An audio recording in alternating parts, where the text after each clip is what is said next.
লতিফের cabin number ৪। জ্ঞান ফেরার পর সে বিশেষ কোনো কথা বলেনি। আসমাও কিছু জিজ্ঞেস করেনি। সে কেবল মনে মনে তৈরি মাজাহারের বিরুদ্ধে একটা বিহিত করতে। রাত ৮টার দিকে মাঝারি উচ্চতার এক লোক ঢুকল কেবিনে। ডান হাতে তার আর্মস্লিং বাঁধানো। ভালো আছেন ভাবি? আমি মাঝহার আলমগীর। লতিফ ভাই কেমন আছে এখন? লতিফ কথা বলার চেষ্টা করল। মাজাহার নিজেও খুব সহজ মুখে কথা বলে সব সময়। আসমা সিটিয়ে বসে রইল। এই মাজাহারি তার স্বামীর এই হাল করেছে। মাঝার একটা চেয়ারে বসে লতিফকে বলল, কি দল করতেন এতদিন? এবার কি বুঝতে পারছেন কিছু? ওই দুই শুয়োরের বাচ্চা মানুষের বাচ্চাই না।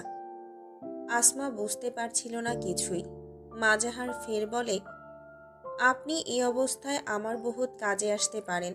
জয়কে ধরার একটা সুবর্ণ সুযোগ আপনার এই অবস্থা। পুলিশের কাছে জবানবন্দি দিতে হবে কিন্তু আপনার। পাটোয়ারি বাড়িকে ফোকলা না করা অবধি মরণ নেই আমার। জিন্দা হয়ে ফিরে আসছি একমাত্রই বাড়ির ৩ ব্যাটার কবর খুঁড়ব বলে। আব্বা আসতে চাইছিল, পরে টরে এসে দেখে যাবে। আপনার কোনো খরচাপাতি দরকার? লতিফ মাথা নাড়ল মৃদু। মাজাহার আশ্বাস দেয়, তাড়াতাড়ি ঠিক হয়ে যাবেন আপনি। আমি একটা কেস ফাইল করে দেই। আর আমার হিসেব আমি পুলিশে দিয়ে না, নিজেই মেটাবো। তবে একটু সময় নেব। চোখের ইশারায় জানতে চায় লতিফ, দেরি কেন? কিছু হিসেবে বাকি আছে। এখনই দুইজনকে ওড়ানো যাচ্ছে না। মাঝখানে পলাশ ভাই দাঁড়ায় আছে। পলাশ ভাই ধৈর্য ধরতে বলতেছে। সে কি চাচ্ছে বা কারণ কি বুঝতেছি না, কিন্তু কিছু করারও নেই তার উপর দিয়ে। আর হারামজাদা দুইটা আরো খানিক সময় পাবে আমার কাছে। অথচ লতিফ ভাই, যতদিন আমার রক্তের বদলা আমি না তুলব, ওদের থেকে আজরাইলও আমায় মারতে পারবে না। মাজাহার আরো কিছুক্ষণ কথা বলে চলে যায়। আসমার মনে হলো মাঝার ছেলেটা খুব বদমেজাজি আর বোকা। কিন্তু এতক্ষণের কথায় সে যা বুঝেছে তা বিশ্বাসই হচ্ছিল না। সংশয় কাটাতে স্বামীকে জিজ্ঞেস করে, তোমাকে আসলে কে মারছে? ক্লাবের ছাদ থেকে পলাশের শহরের ভেতরের নাইট ক্লাবের বিল্ডিংটা দেখা যায়। রং বেরঙের আলো জ্বলছে বিল্ডিংয়ের গা বেয়ে। হামজা এসে দাঁড়ালো পাশে। কাচের বাটি ভর্তি করে কাঠবাদাম, পেস্তা ও কাজু নিয়ে দাঁড়িয়ে খাচ্ছে জয়। কাজু বাদাম খেলে গা চুলকায়, অ্যালার্জি আছে তার। তবুও খাওয়া বাদ দেওয়া যাবে না। এক মুঠো ভরে নিয়ে মুখে পড়ল। হামজা এসে দাঁড়ানোর পরেও কোনো কথা বলল না, চোখও ফেরালো না। হামজার নীরবতা ভেঙে বলল, নারীর চোখের পানি অম্লের মতো, তা জারে সাজিয়ে রাখলে ঠিক আছে, তাতে বেশি মনোযোগ দিয়ে কাছে টানলে ক্ষয় হয়ে ঝলসে যাবি। বাহ বাহ, কবি কবি মেজাজ কবির নেই তো লজ্জা লাজ। আমার কবিতাটা কেমন হইল কত? হামজা হাসল। কথার লাইন কাটছিস তাই নাকি?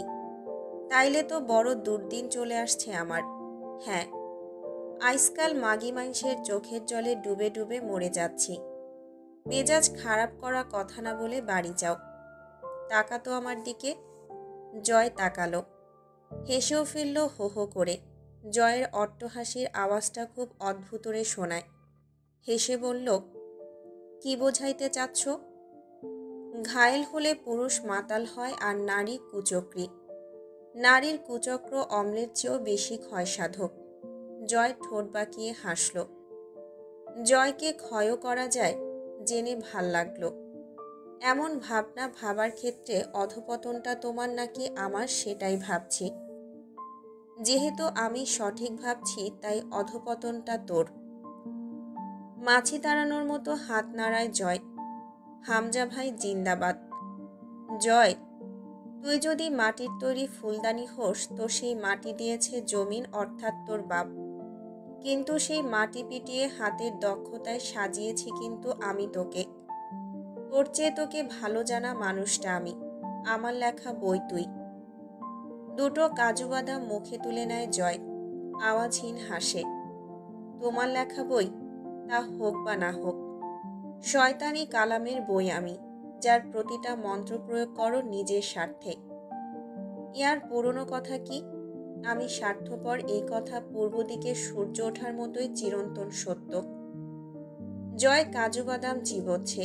খানিক চুপ থেকে হাসে হামজা। মাঝে মধ্যেই তোর আমার উপর অভিযোগ হয়, তাই না? অভিযোগ ওসব সস্তা লোকেদের হয়। আমি হাইফাই ভিআইপি মানুষ। ওসব ছোটলোকি ব্যাপার আমার হয় না, তবে হওয়া উচিত। তুমি ভালোবাসো না আমায়, সব ভণ্ডামি। তবে হয় না কেন জানো? কারণ আমি ভালোবাসার মতো লস প্রজেক্ট টাইপ অনুভূতির আশা রাখি না কারো কাছে। অদ্ভুত এক সম্পর্ক, বর্ণনা করা যায় না তোমার আমার প্যাচটা। না আমি তোমায় ভালোবাসি না তুমি আমায়, তবুও দূরত্ব সয় না জটিল কেস। ঠিক বলিনি? হাত উপরে তুলে আড়মোড়া ভাঙে জয়। হামজা গা ঘেঁষে দাঁড়ায় জয়ের। জয়ের জ্যাকেটের চেন খোলা ছিল, তা লাগিয়ে দিয়ে বলল, ঠান্ডা লাগে না তোর? ধাক্কা মেরে ফেলে দিই ছাদ থেকে। এক শর্তে ধাক্কা মারার অনুমতি দিতে পারি। হামজা ভ্রুকুচকে তাকায়।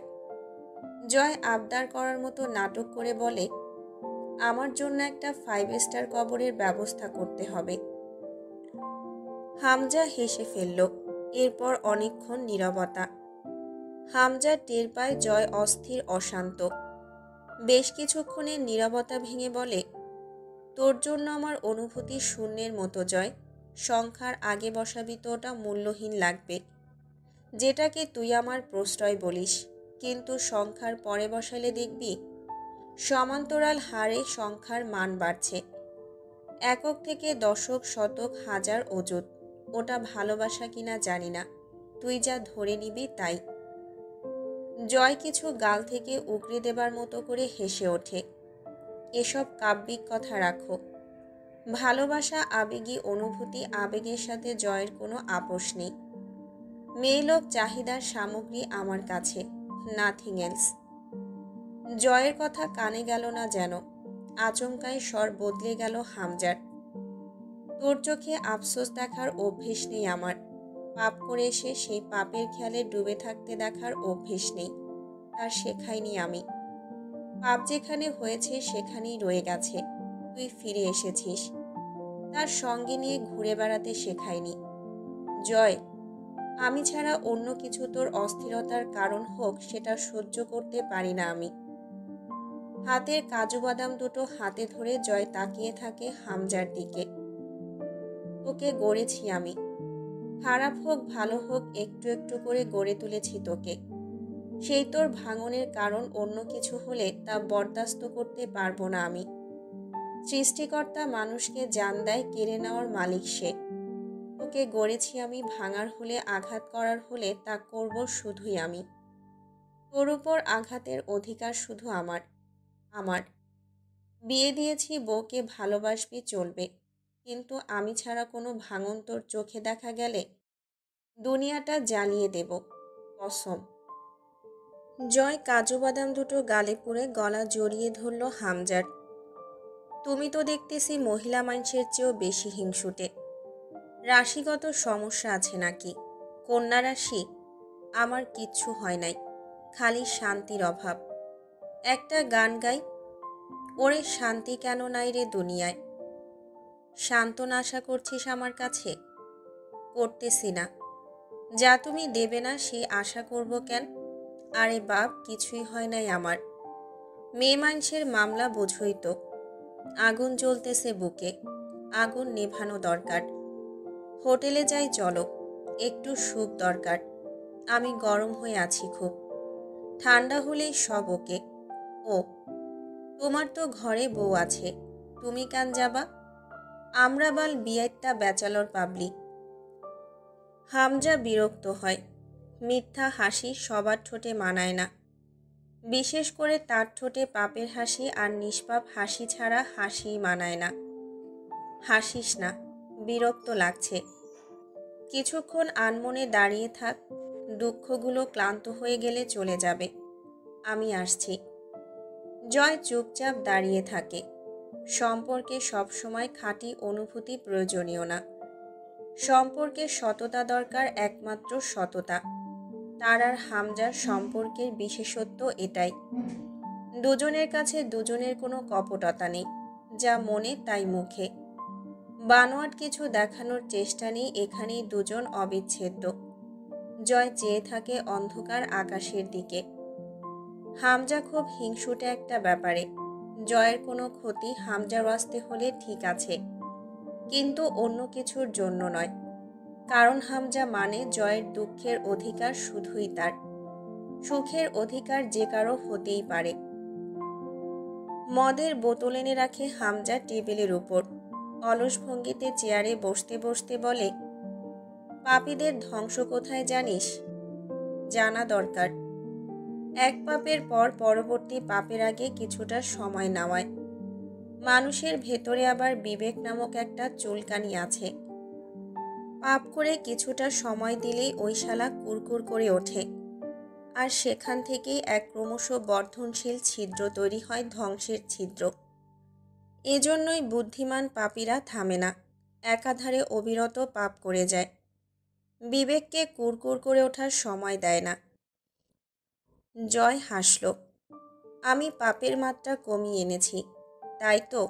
বিবেকানন্দ নাচছে ভেতরে। বিবেকানন্দ ভালো লোক ছিল, বিবেকের মতোই ভালো। বস, বহুদিন পর তোর নামে জাস্ট এক প্যাক মারব। তোর ভাবি কিছু বললে তোর দোষ। ভাবির অবস্থা কি? সে কি ঠিকঠাক রয়েছে? জয় বসে চেয়ারে। হামজা চোখ খিচে এক ঢোক গিলে বলে, মেয়ে মানুষ তৈরির মাটিতে সৃষ্টিকর্তা সামান্য পরিমাণ বিষ মিশিয়ে দেয়, যেটা সাধারণত মায়া হয়ে রয়ে যায় মেয়ে লোকের মাঝে। কিন্তু কোনো আঘাত পেলেই সেই মায়া বিষ হিসেবে প্রকট হয়। এজন্যই ওই জাতের থেকে সাবধানের মান নেই। গলা জ্বলছে আজ। রেকর্ডার অন থাকলে ভাবির জন্য একটা স্পেশাল গিফট তৈরি হতো। অন করিসনি কেন? আমার সব কথা জরুরি, সবগুলো বিশ্ব সংবাদ হবার যোগ্য। জয় হো হো করে হেসে ওঠে। তোমার কি চড়ে গেছে? আমার চড়েনি। তবে আরেকবার এমন পেট বানানো বাটপাড়ি হাসি হাসলে কান সারার নিচে এমন একটা মারব, তোর চড়ে যাবে। হাসি যখন আসছে না, মাথা ভাল লাগছে, মন মতো গিলে গিয়ে ঘুমা। নাটক করছিস কেন? জয় ঠোঁটে আঙুল চাপল। ওকে, চুপ করলাম। হাসি পেলে অনুমতি নিয়ে হাসব। সরি। কাল রাতে মাজাহার গিয়েছিল লতিফের কাছে। আগামীকাল তোকেও একবার সাক্ষাৎ করে আসতে হবে। এরপর তোকে ট্যুরে পাঠাবো কয়েকদিনের জন্য। ট্যুর থেকে ফিরলেই বউ এনে দেব। ঢাকা যাবি। জয় নিঃশব্দে হাসল। জয়ের মতো আজগুবি কথা বলার চেষ্টা করছে হামজা, আর জয় উল্টো চুপচাপ আছে। হামজা গ্লাস শেষ করে নিজস্ব ভঙ্গিতে ঠোঁট বাঁকিয়ে নির্মল হাসল। আমি তোর শিক্ষক নই জয়। শিক্ষকের মনে থাকে ক্ষমা আর হাতে থাকে দণ্ড।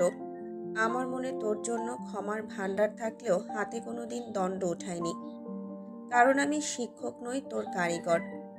আর গড়ে তুলতে শুধু যত্নের প্রয়োজন হয়, প্রশ্রয় দিতে হয়। ভালোবাসা আমার কর্ম নয়। আমি তোকে ভালো টালোবাসি না, বাসা লাগবেও না। ওসব আমার পোষায় না। চলো গান ধরি। জয় উদাস চোখে আকাশের দিকে মুখ তুলে গেয়ে ওঠে। ইট গামলায় ইট বানাইয়া চৌদিকে ভাটা সাজাইয়া, মাঝখানে আগুন জ্বালাইয়া দিলাগো। ভিতরে পুড়িয়া সারা মাটি হইয়া যায় আঙ্গারা। এখন আমি কি করি উপায়? 7 দিন পর শুক্রবার বাদ-জুমা মসজিদে কিছু মিলাদ ও দান সদকা দোয়া করা হলো। ততদিন অন্তুর চাচা ফুপুরা ছিলেন দিনাজপুরে। শনিবার সকাল সকাল ওনারা তৈরি হলেন ফিরে যাবার জন্য। অন্তিকটা কেমন মৃতপ্রায় হয়ে উঠেছে। সে 7 দিনে 2-3 বেলা খাবার খেয়েছে, সেটাও উল্লেখযোগ্য সামান্য হারে। মার্জিয়া ধমকে জোরপূর্বক খাইয়েছে। সে চাচাদের জন্য গাড়ি ডাকতে গেল বাস স্ট্যান্ড অবধি পৌঁছে দেবার। আফজাল সাহেব অন্তুকে ডেকে কাছে বসালেন। অন্তুর হাড্ডিসার দেহটা পোশাকের নিচেও লুকানো যায় না। একটা কালো ওড়না শরীর ও মাথায় জড়িয়ে অল্প একটু জায়গা নিয়ে সোফায় বসে রইল। চাচা বললেন, আইস কয়দিনে তো মেলা পাওনাদারের যাওয়া আসা দেখলাম। বিষয়টা খারাপ লাগছে আমার। ভাই তো আর নাই। তুমি আর অন্তিক এক সময় আসো কুড়িগ্রাম সফর করতে। জমি জমা বিক্রির আর দরকার নাই। ও আমার খামার যেমন চলতেছে চলুক। পাওনাদারদের টাকা মিটমাট করে দিবানি আমি। ভাইয়ের দেনা শোধ না করে যাব কই? অন্তু সামান্য হাসল। তার প্রয়োজন হবে না কাকা। কেন? এই কথা কেন? অন্তু কথা শেষ করতে চাইছিল পাশ কাটিয়ে। মাথার চান্দিতে তীক্ষ্ণ এক চিনচিনে ব্যথা ছড়িয়ে পড়ছে। তা খুব শীঘ্রই মারাত্মক পর্যায়ে যাবে। সে তাকালো চাচার দিকে। আপনি যা বলছেন তা শুনতে দয়া করার মতো লাগছে কাকা। আমার ধারণা আপনি সেটাই করতে চাইছেন, যেটা গ্রহণ করতে শেখানো হয়নি আমাকে। কথা বেশি শিখছিস। পাকনা মাইয়া এক থাপ্পড়ে দাঁত ফালাইয়া দিমু। বেহেলাস মেয়েলোক। কাকার সামনে কেমনে কথা কইতে শিখাইছে তোর বাপ, ওইটা আগে শুনি। অন্তু আর কথা বলল না। হাতের তালুর দিকে তাকিয়ে রইল মনোযোগ সহকারে। তার নির্লিপ্ততায় ধৈর্যহীন হলেন আমজাদ সাহেব। কথা ক, কি চাস? ওই জমি আপনার কাছ থেকে হাসিল করার পেছনে দৌড়ে ভালো পেরেশানি গেছে। পাওনাদারদের এতদিন যখন ঠেকাতে পেরেছি, আর কটা দিন সবুর করে নেবে ওরা। আমি ওই জমি হাসিল করে তা বিক্রি করেই বরং পাওনা মেটাবো। আবার আসবেন কাকা। বাইরে গাড়ি এসে গেছে বোধহয় আপনাদের। আফজাল সাহেব অপমানে ক্ষিপ্ত হয়ে বললেন, বাপরে কথা, সাহস ভালোই তোর। ওই চেংড়ি, আমি না দিলে কেমনে হাসিল করবা জমি? কিচ্ছু তো আর নাই, তবুও দেমাগ কমে নাই। ভালো বুঝা পাওনা টাহা দিতে চাইলাম, আবার দেমাগ দাহাও। আমি দেখমুনে কেমনে আমার থেকে জমি আদায় করো আর পাওনা মিটাও। হ, দেখমুনে আমি। অন্তু মুচকি হাসল। আপনি সেই চিন্তা করে চাপ নেবেন না কাকা। বয়স হয়েছে। এই বয়সে উত্তেজিত হওয়া উচিত না। সেসব আমার জিম্মা, ইনশাল্লাহ সামলে নেব। আপনার গাড়ি এসে গেছে। আবার আসবেন। আল্লাহ হাফেজ। অন্তু বসে থাকে ওভাবেই। বাড়ি ফাঁকা হতেই রাবেয়া কাঁদতে শুরু করলেন।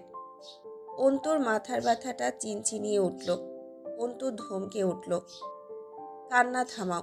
জোয়ার নেমেছে চোখে। কান্নার জন্য বিশেষ পরিস্থিতির দরকার হয়। লোকেরা স্বামী মরে না, তারা কি আজীবন কাঁদে? কাঁদলে আড়ালে কাঁদবে। খেয়াল রাখবে কান্নার করুণ সুর যেন আমার কান অবধি না পৌঁছায়। অসহায়ত্ব ও চোখের পানিকে ঘৃণা করি আমি। অন্তু চেয়ারটার উপর মাথা এলিয়ে দিয়ে চেয়ে থাকে ছাদের দিকে স্থির দৃষ্টিতে। মার্জিয়া এসে বসে। অন্তু ওভাবেই জিজ্ঞেস করে, শরীর ভালো আপনার? অন্তু। মার্জিয়ার ক্ষমাপ্রার্থী সুরের ডাকটা অন্তুর কানে পৌঁছাতেই ছাদ থেকে চোখ সরিয়ে সোজা হয়ে বসে। হাত উঁচিয়ে ধরে মার্জিয়ার উদ্দেশ্যে। থেমে যায় মার্জিয়া। অন্তু স্থির নয়নে তাকিয়ে বলে, আমি বাংলা সিনেমার মমতাময়ী নায়িকা নই ভাবি। পুরো সিনেমাতে যে বা যাই করুক শেষে সব মাফ করে বুকে জড়িয়ে নেওয়া। তারপর খালি ভালোবাসা আর প্রেম। আমি ছাড়িও না, ধরিও না। শোনো অন্তু, একটা কথা বলবো ভাবি। হুম। অন্তু শূন্যে দৃষ্টি মেলে উদাস স্বরে বলল, যাকে জীবিত অবস্থায় দেখেনি মৃত্যুর পর তাকে দেখতে হাই হাই করতে ছুটে যাওয়ার বিষয়টা মানুষের ভেতরে থাকা আবেগের সবচেয়ে ময়লা দিকের একটা। মৃতদেহ একটা ঘরের আসবাবের চেয়েও মূল্যহীন জড়। তা দেখাতে ফজিলত কি? আব্বু আজও যদি এই সোফায় এসে বসতো, আপনি এখানে এসে দাঁড়াতেন না আব্বুর সামনে। মার্জিয়া কেঁদে ফেলল। অন্তু কপাল চেপে ধরে বড়ই অনীহার সাথে বলল, আপনি কেন কি করেছেন তার বিচারে যাবার রুচি নেই আমার আপাতত। কিন্তু আমার আব্বু অবহেলিত হবার মানুষ না। কিন্তু আপনি তার একমাত্র ছেলের স্ত্রী হিসেবে তাকে একবার আব্বা বলে ডাকেননি। তার নাতিকে গর্ভে ধরেছেন, সামনে গিয়ে সেই খবরটা দেননি। তিনি খেলনা কিনে এনে আম্মুর আলমারিতে রেখেছে। অন্তু আলগোছে উঠে চলে যেতে যেতে বলল, পরবর্তীতেও অন্তত আব্বুকে নিয়ে কোনো শব্দ যেন আপনার মুখে উচ্চারিত না হয়, অন্তত আমার সামনে। পড়াটা হচ্ছিল না। আব্বু এসে বিছানায় বসে অন্তুর খাতাপত্র নেড়েচেড়ে দেখে বলছে, না, লেখা তো ডাক্তারদের মতন হয়েছে, অথচ হবি উকিল। কাহিনী কি? রাত 12টা বাজছে। অন্তু ছটফটিয়ে উঠে বারান্দায় গিয়ে দাঁড়ালো। আব্বু এসে পাশে দাঁড়ায় অন্ধকারে। আগামীকাল সকালে তার পরীক্ষা। আব্বুকে ছাড়া সে প্রথমবার পরীক্ষা দিতে পারবে। অন্তু রুমে এসে ঘুমের ওষুধ খুঁজল, নেই। অন্তিক সরিয়ে নিয়েছে। আবার বারান্দায় গিয়ে দাঁড়ালো। অন্তিক এসে পাশে দাঁড়ায়। বেশ কিছুক্ষণ নীরবে কাটার পর অন্তু বলে, তোর বউ বাচ্চার পরিবারে আম্মাকে সামিল করে নে, আর পরিবার চালাতে একটা কাজের ব্যবস্থা কর। টাকা পয়সা যা লাগবে ব্যবস্থা করা যাবে। অন্তিক হাসে, খুব গৃহিণী হয়ে গেছিস? কখনো জিজ্ঞেস করিসনি আমাকে আমার ব্যাপারে। রুচি নেই রে। ভালোই। আচ্ছা, আমার ব্যবস্থা হলো, আর তোর? তোর কি? আমার কি? আমার বড়লোকের ছেলের সাথে বিয়ে হয়েছে। আমি ফিট থাকবো, এই আর কি। অন্তিক চুপ রইল। অন্তু হঠাৎই জিজ্ঞেস করে, পলাশ আজগরের কাছ থেকে কত টাকা নিয়েছিলি? 5 লক্ষ। মার্জিয়া তোকে সিস্টেমেটিলি গহনা দিয়েছিল কত টাকার? 2 লাখ টাকার মতো। এছাড়াও কিছু আছে, বলছিস না তাই না? তুই শুনতে চাচ্ছিস না? হ্যাঁ, চাওয়াটা অপ্রয়োজনীয়, আর হারানোর কিছুই নেই। হারানোর থলি ভরপুর। এখন আমার কারণ জানাটা সময়ের অপচয় আর শব্দদূষণ হবে। শব্দদূষণ? হ্যাঁ, তুই বলবি সেই আওয়াজ আমার কানে যাবে, যা সময় মতো আসেনি, যখন তোর বলা উচিত ছিল। বলার মতো উপযুক্ত সময় ছিল না, তাই অনেক কিছুই হয়ে গেছে। এখনো এমন কিছুই ঘটেনি যে বলার উপযুক্ত সময় এসেছে। বাদ দে, কিছুই হয়নি। ভুল বুঝতেছিস। আচ্ছা, বুঝতে দে। তোকে তো পলাশ আজগর 2 লাখ টাকার গহনার বদলে 5 লক্ষ টাকা দিল। অন্তু তাচ্ছিল্যের হাসি হাসে। শিক্ষা মানুষের মূর্খতা দূর করতে পারে হয়তো, তবে বোকাদের তো কোনো চিকিৎসা নেই। মহাজনদের কাছে যা বন্ধক রাখা হয় তার মোট মূল্যের ততটুকু তারা মানুষের হাতে দেয়, যতটুকু বাদ দিয়ে মূল টাকা এবং সুদসহ তাদের হাতে থেকে যায়, যাতে সময় মতো টাকা পরিশোধ না করলেও জিনিসের মূল্য মূল টাকা ও সুদের যোগফলের সমান হয়। সেখানে পলাশের মতো একজন নরকের কীর্তর কাছ থেকে 2 লক্ষ টাকার জিনিস রেখে 5 লক্ষ টাকা ধরিয়ে দিল। তুই তা নিয়ে ব্যবসা শুরু করলি, সাহসও বটে। দুঃসাহস বলা চলে। অন্তিক চুপচাপ দাঁড়িয়ে রইল, জবাব দিল না। অন্তু বলে, জিদ আর পলাশ তোর দোকান খেয়েছে, বাপটাকে খেয়েছে, বোনের ইজ্জত খেয়েছে। আফসোস অন্তিক, তোকে খেয়ে ফেলেনি। পলাশ তোকে ছিঁড়ে খেয়ে ফেললে আব্বু বেঁচে যেত, আমি বেঁচে যেতাম, পরিবার বেঁচে যেত। অন্তিক অদ্ভুতভাবে হাসে। তুই নিষ্ঠুর হয়ে গেছিস অন্তু, আব্বুর চেয়েও বেশি। শনিবার দিবাগত রাত, প্রায় 2:30টা বাজছে। লতিফকে ব্যথার ওষুধ খাওয়ানোর ফলে শুয়ে পড়েছিল। আসমা বসে ঝিমোচ্ছে। তার মেয়ে জ্বালাতন করছে, শুতে পারা যাচ্ছে না। পুচকে সন্ধ্যার পর ঘুমিয়ে রাত জাগে। কেবিনের দরজায় ধাক্কা পড়ল। বেশ কিছুক্ষণ দ্বিধাদ্বন্দ্বে ভুগে দরজা খুলতেই হুড়মুড়িয়ে ভেতরে ঢুকে দরজা আটকে দিল জয়।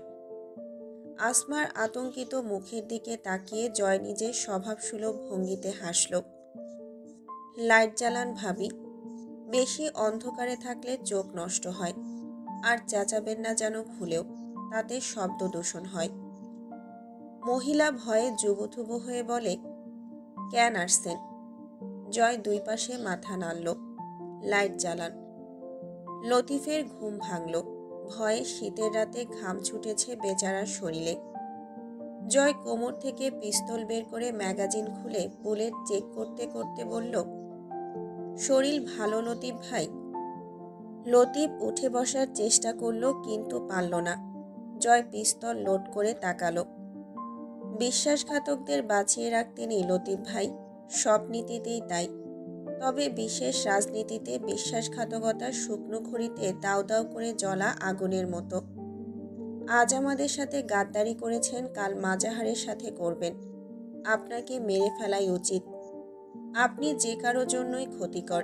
এখন যেহেতু মাজাহারের হয়ে কাজ করছেন, কয়দিন পর আপনার ছোবল মাজাহারও খাবে। তো আজ শত্রুপক্ষের একটা উপকার করব।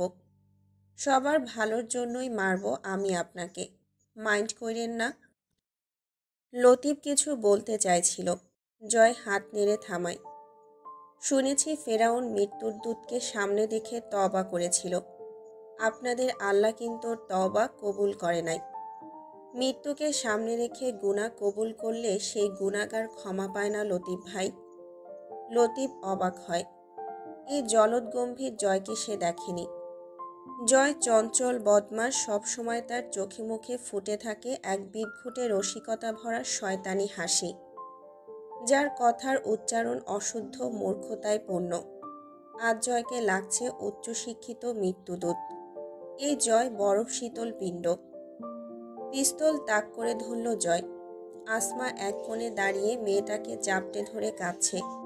জয় জিজ্ঞেস করল, ছেড়ে দেবার কথা ছাড়া আর কিছু বলতে চান ভাবি? সংক্ষেপে শেষ করুন। জয়ের নিষেধ করা কথাটাই বলে আসমা। ছেড়ে দেন, কেন মারতেছেন? ছেড়ে দেন। জয় সঙ্গে সঙ্গে দাঁতে দাঁত চেপে এক চোখ বুজে ট্রিগার প্রেস করে। ঠিক যেমন কিশোরেরা বন্দুক হাতে পাখি তাক করে রাবার বুলেট ছোড়ে। ভীষণ মজা ফুটে ওঠে মুখে। ক্যাচ করে একটা আওয়াজ বেরোয়। আসমা খিচে চোখ বুজে ফেলে। ছোট্ট মেয়েটা ডুকরে কেঁদে ওঠে। গুলিটা বালিশ ফুঁড়ে ঢুকে যায় লতিফের মাথা থেকে 1 ইঞ্চি ফাঁকে। নিখুঁত নিশানা। লতিফের শ্বাস ছুটছে। জয় বাচ্চা মেয়েটাকে কাছে ডাকে, বাচ্চাটা আসতে চায় না। জয় হাসে। হাসিটা আসমার কাছে ভয়ানক লাগে, কিন্তু বাচ্চাটা কেন জানি এগিয়ে যায়। জয় মেয়েটার ঝুঁটিতে হাত নেড়ে জিজ্ঞেস করে, চলো, তুমি বলো, তোমার আব্বুর ওপর গুলি চালাবো না ছেড়ে দেব? তুমি যা বলবে তাই করব। ভেবে চিনতে বলবে কিন্তু। গুলি চালালে কি হবে? জয় হাসল।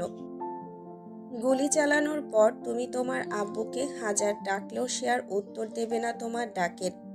কিন্তু একটা মজার ঘটনা দেখতে পাবে তুমি।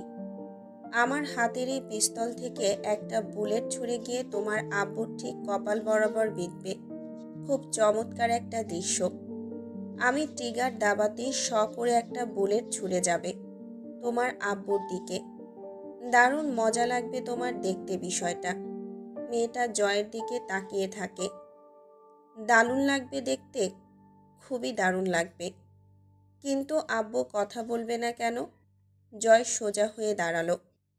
বুলেট গিয়ে কপালে লাগার পর আর কথা বলতে ইচ্ছে করবে না তোমার আব্বুর। শ্বাস নিতে ইচ্ছে করবে না, হাঁটতে ইচ্ছে করবে না, তাকাতে ইচ্ছে করবে না, উঠে বসতে ইচ্ছে করবে না। চুপচাপ শুধু চোখ বুজে শুয়ে থাকতে ইচ্ছে করবে। শুয়ে থাকবে। তার মানে আমি চককে টানতে বললে সেটাও আনবে না? আমার সাথে খেলবে না আর? না। জয় চোখ নত করে বাচ্চা মেয়েটার দিকে কেমন করে যেন চেয়ে থাকে। মেয়েটার নিষ্পাপ মুখ। জয়ের ভেতরটা বিদ্রোহ করে ওঠে। তার কিছু হচ্ছে। কপালের ডান পাশে চিরচির করছে। মেয়েটা বলল, তালি গুলি মেলো না। জয় গম্ভীর হয়ে উঠল। মজাদার দৃশ্যটা সেটা দেখতে চাও না? চাই তো। তুমি তোমার কপালে গুলি করো, আমি দেখি দারুণ দৃশ্য। জয় চোখ বুজে দাঁত চেপে ধরে। স্বার্থপর। বাচ্চা মেয়েটাও স্বার্থপর। দৌড়ে লতিফের কাছে যায় মেয়েটা। আব্বু, তুমিও দেখবে। ও আমাদের মজা দেখাবে। কি হলো, কলগুলি তোমার কপালে? আব্বু আল আমি দেখি। জয় তির্যক চোখে মেয়েটাকে দেখল। ইচ্ছে করে মাথার উপর তুলে এক আছাড় মারতে। ভ্রুজোড়ার উপরে ফ্রেঞ্চ কাট চুলের এক গোছা পড়ে আছে। তা হাত চালিয়ে উপরে ঠেলে বলল, চলে যান লতিফ ভাই, শহর নয় জেলা ছেড়ে। আশেপাশের জেলায় নয়, দূরবর্তী কোনো জেলায় চলে যান বউ বাচ্চা নিয়ে। দেশের শেষ সীমানায় চলে যান। কতক্ষণ এই সিদ্ধান্ত কায়েম থাকতে পারে বুঝতে পারছি না। কসম, দ্বিতীয়বার সাক্ষাৎ হলে আর মিস হবে না টার্গেট। এখন এক হাঁটায় বেরিয়ে যাব এখান থেকে। ফের ফিরে আসার ইচ্ছে জাগার আগে আমার নাগাল সীমানার বাইরে চলে যাবেন। আসমার দিকে চেয়ে হাসল জয়। ওনাকে বোঝাবেন আজ ছেড়ে দিচ্ছি, কিন্তু একটা ভাবনা মাথায় আসতে পারে যে মারতে তো এসেছিল জয়। বেঁচে গিয়ে সুযোগ যখন পেয়েছি বদলা নিয়ে নিই। মেরে ফেলতে পারত। সুযোগ পেয়ে আমি বদলা নিয়ে নিই। আসতে পারে লতিফ ভাইয়ের মাথায় এমন কথা। তাই বলছি, একটু বোঝাবেন। এমন ভাবার দরকার নেই। বোকামি করে ছাড়ছি না, আসলে বুঝতে পারছি না কেন ছাড়ছি। যতক্ষণে বুঝতে পারবো ততক্ষণে আর ছাড়ার মানসিকতা থাকবে না। তাই এখন আপাতত বুঝতে চাইছি না, কারণ এখন আপাতত ছাড়তে চাইছি। লতিফকে বলল, লতিফ ভাই, আমার মানুষ মারতে ওয়েপন লাগে না। হাতের প্র্যাকটিস আছে কম বেশি। বংশ পরম্পরা রক্তদোষ তো বলা যায়। বদলা নিতে আজকের উপহার পাওয়া জীবনটা হারাতে আসবেন না। আমার দেয়া উপহার কেউ যত্নে না রাখলে খুব রাগ হয় আমার। চলি ভাবি, আর হয়তো দেখা হবে না কোনো দিন। ভালো থাকবেন। মেয়েটাকে ভালোভাবে মানুষ করবেন, যেহেতু ওর কাছে বাপ মা দুটোই রইল। বেরিয়ে যায় জয়। বাচ্চা মেয়েটা দৌড়ে আসে খানিকটা পেছনে, তবে দরজার বাইরে যায় না। জয় আড়াল হয়ে যায়। আসমার চোখ ঘোলা হয়ে আছে। উদ্ভ্রান্তের মতো চেয়ে থাকে জয়ের যাওয়ার পানে। ছেলেটা এলো কি থেকে কি করলো, কিছু কথা বলল, চলে গেল। অদ্ভুত অদ্ভুত, ভয়ানক অদ্ভুত। জয়ের নামে দুটো কেস ফাইল করেছেন ঝন্টু সাহেব। অনেকগুলো অভিযোগও করতে ছাড়েননি। সুযোগ পেলে কারো নামে মামলা কম দিতে নেই। এটার একটা কারণ আছে। বাংলাদেশের আইন কখনো কখনো কোনো অপরাধীর ২০-২৫টা অপরাধ ফাইল আলমারিতে ফেলে রেখেও অপরাধীকে সুখে জীবন কাটাতে দেয়। হতে পারে মামলা শখানেক হলে একটু মাঠে নামল। ঝন্টু সাহেব কাঁচা লোক না। তিনি জয়ের সব রকম বদগুণ ও কর্ম নিয়ে আলাদা আলাদা অভিযোগ মেরে এসেছেন। পুলিশকে বলেছেন, শুনুন অফিসার, জয় জুয়া খেলে তো একবার একজনের বউ অবধি কেড়ে নিয়েছিল। আপনি জানলেন কি করে? খুব বিপাকে পড়লেন উনি। আমার কাছে খবর থাকে। আচ্ছা, তারপর? তারপর আর কি? মানুষের বউ তাসে জিতে কি করে, সেও তাই করেছে। কথাটা আংশিক সত্য, কিন্তু পুরোটা না। জয়ের সব রকমের বদভ্যাস উল্লেখ করা হয়েছে। জয় জুয়া খেলে, নারীবাজির দোষ আছে, মারিজুয়ানা সেবনের অভ্যেস আছে। এমনকি রাজনৈতিক দায়িত্বসমূহ ঠিকমতো পালন করে না সে। ভার্সিটির কাজে বিশেষ অ্যাক্টিভিটি নেই তার। সেসব ব্যক্তিগত দোষ জয়ের। কিন্তু আপাতত আসল দোষ হলো সে একজন লোককে মারাত্মক জখম করেছে। এছাড়াও বহু মিথ্যা দোষারোপ করে কেসকে শক্ত করার চেষ্টা করেছেন ঝন্টু সাহেব। কিন্তু ভাবার বিষয় হলো তিনি হামজার ব্যাপারে কিছুই বলেননি। হামজা মাজাহারকে মৃত্যুর দুয়ার থেকে ঘুরিয়ে এনেছে, সেটাও উল্লেখ করেননি। কথাগুলো জানিয়ে কবির দম ফেলল। হামজা চুপচাপ কিছুক্ষণ বসে থেকে জয়কে ডাকল। জয় ঘুমাচ্ছিল। বসার ঘরে ঢুকতেই হামজা ধমকে উঠল, লুঙ্গি উঁচু করে বাঁধ। ঘর ঝাড়ু দেবার জন্য আর ঝাড়ু কিনব না, তোর লুঙ্গি যথেষ্ট। এবার লুঙ্গিটা উঁচু করে ঠিক কোমর অবধি তুলে বাঁধল। আর একটু তুললে ইজ্জতহানি হতে পারত। কবির কপাল চাপড়ালো। তার পিঠে চাপড় মেরে সোফায় বসে তরুকে ডাকল জয়।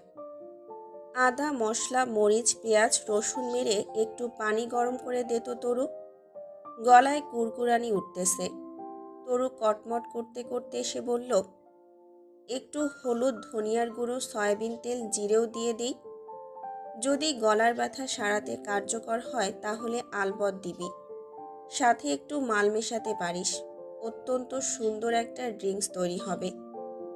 হামজা গম্ভীর মুখে বলল, লতিফকে রেহাই দিতে পাঠিয়েছিলাম তোকে। রেহাই? ছি, অপবাদ দিচ্ছ। জয় বাংলার নামে শপথ করে বলছি। আমার তোমার পেছন বাঁচিয়েছি আমি। হামজা শীতল চোখে তাকিয়ে রইল। জয় বলল, সামনে ইলেকশন, মাজাহার আর ওর আপন বাপ আমার নামে অলরেডি মামলা মেরেছে। পলাশের সাথে পুন্দাপুন্দি চলতেছে। ভার্সিটির হলে সিট নিয়ে ঘূর্ণিঝড় হচ্ছে। এই বাসগুলাই আমি তুমি সহ পুরা পার্টি মিলে পেছন পেতে দিয়েও নিতে পারবো না। তো মনে করো, এইসবের মাঝেও যদি লতিফের ইন্নানিল্লা করে আরেকটা বাস বাড়ানোর কি খুবই দরকার? হামজা শব্দহীন হাসল। তুই শুধু এই কারণে ওকে ছাড়িসনি। জয় কথা বলল না। হামজা বলল, লতিফকে যেন কোনোভাবেই খুঁজে পাওয়া না যায়। তবে ওর গুম হবার সাসপেকশনটা শুধু মাজাহার আর ওর বাপের উপর থাকবে। জয় উঠে যায়। সদর ঘরে দুটো মহিলা এসেছে হামজার কাছে জন্ম নিবন্ধনের কাগজ সাইন করাতে। এটা কাউন্সিলরের কাজ, অথচ এখানে কেন এসেছে বুঝতে পারল না। মশলার ঝাঁজ রিমির সহ্য হয় না, কাশি উঠে যায়। মুখে শাড়ির আঁচল চেপে মশলা কষাচ্ছে। শাহানা মারাত্মক অসুস্থ হয়ে পড়েছেন। কাজের মহিলাগুলোর হাতে রান্না খাওয়ার অভ্যেস নেই এই বাড়ির পুরুষদের। তরু পানির পাত্র চুলায় বসিয়ে গরম মশলা বের করলো। খুব তাড়ায় আছে সে। দুটো লবঙ্গ, এলাচি, 2 টুকরো আদা, 1 চিমটি লবণ দিল পানিতে। দারুচিনি দেবে কিনা ভাবার বিষয়। এত তাড়াহুড়ো করে পানি গরম করছো কার জন্য? জয় গলার ব্যথায় পাগল হয়ে যাচ্ছে। রিমি কুটিল হাসল। পাগল হচ্ছে নাকি তোমায় বানাচ্ছে? কি বলো? কিছুই বুঝলাম না ভাবি। এজন্যই তোমার এই দুর্দশা। কি দশা? বললে কুটনামি হবে, নিজে দেখলে ভালোভাবে অনুভব করতে পারবে। ওরে বাবা, ধাঁধা বানাচ্ছ কেন? বলো না কি হয়েছে আবার। আবার কি করেছে সে? তোমার এই আহ্লাদের কতটুকু মর্যাদা আছে তোমার পরাণপ্রিয় জয় আমিরের কাছে? তরু দুই পাশে মাথা নেড়ে মুচকি হাসল। তোমার যে কেন এত শত্রুতা ওর সাথে? অবশ্য আমার ভালোই লাগে তোমাদের এই ফাইট। আমার খুব খারাপ লাগে তরু, তোমার জন্য। চোখ থাকতে অন্ধ, মাথার দরজা বন্ধ। এমন লোকেরা খুব ভালোভাবে ঠকে যায়, বুঝলে তুমি? ধুরো, যা বলবে বলো তো তাড়াতাড়ি। আমার কিন্তু পানি গরম শেষের দিকে। কোন আশায় করছো এসব? তরু বিরক্ত হলো একটু, কিন্তু চেপে বলল, আরে কি করছি খুলে বলো না। আগে বলো, এই যে জয় আমিরের পেছনে নিজেকে লুটিয়ে দিচ্ছ, কোন আশায়, কি ভেবে? মুখটা ছোট হয়ে গেল তরুর, কথা বলতে পারল না। চোখ দুটো এক মুহূর্তেই ঝাপসা হয়ে এলো। জবাব দাও, কেন করছো এসব? তরু ছলছল চোখে রিমির কঠিন মুখের দিকে চেয়ে বলল, এভাবে বলছো কেন ভাবি? আমার কিছুই চাওয়ার নেই ওর কাছে। মায়া ভাবি, খুব মায়া লাগে। ওর তো কেউ নেই, আমি ছাড়া কে দেখবে ওকে? রিমির মুখে আচমকাই মলিন হাসি নেমে এলো। স্নেহ ভরে তরুর দিকে চেয়ে বলল, গর্ধব মেয়ে লোক। এটাই বোঝাতে চাচ্ছি, ওর অনেকে আছে। তোমার কেউ নেই পাগলি মেয়ে, ওর তুমি ছাড়াও লোক আছে। ওরও বিভ্রান্ত হয়ে বলল, কে আছে ভাবি? যেদিন থেকে ওকে পেয়েছি আমি ছাড়া ওর কেউ নেই। রাগাবে না আমায়। আমি যা জানি তুমি জানো না। শুধু ভাবছি কথাটা বললে কিভাবে সহ্য করবে। সাহস হচ্ছে না আমার। শুধু বলছি তুমি আজ থেকে ওই নিমক হারামের ফরমায়েশ খাটবে না, তাহলে আমি তোমাকে এই বাড়ি থেকে বের করে দেব। তরু অবিশ্বাসে বোবা হয়ে গেল। চোখটা এবার ভরে উঠল। আস্তে করে ডাকল, ভাবি। রিমি চোখ ফিরিয়ে নিল। সে কঠিন হবার চেষ্টা করে বোধহয় পারছে না।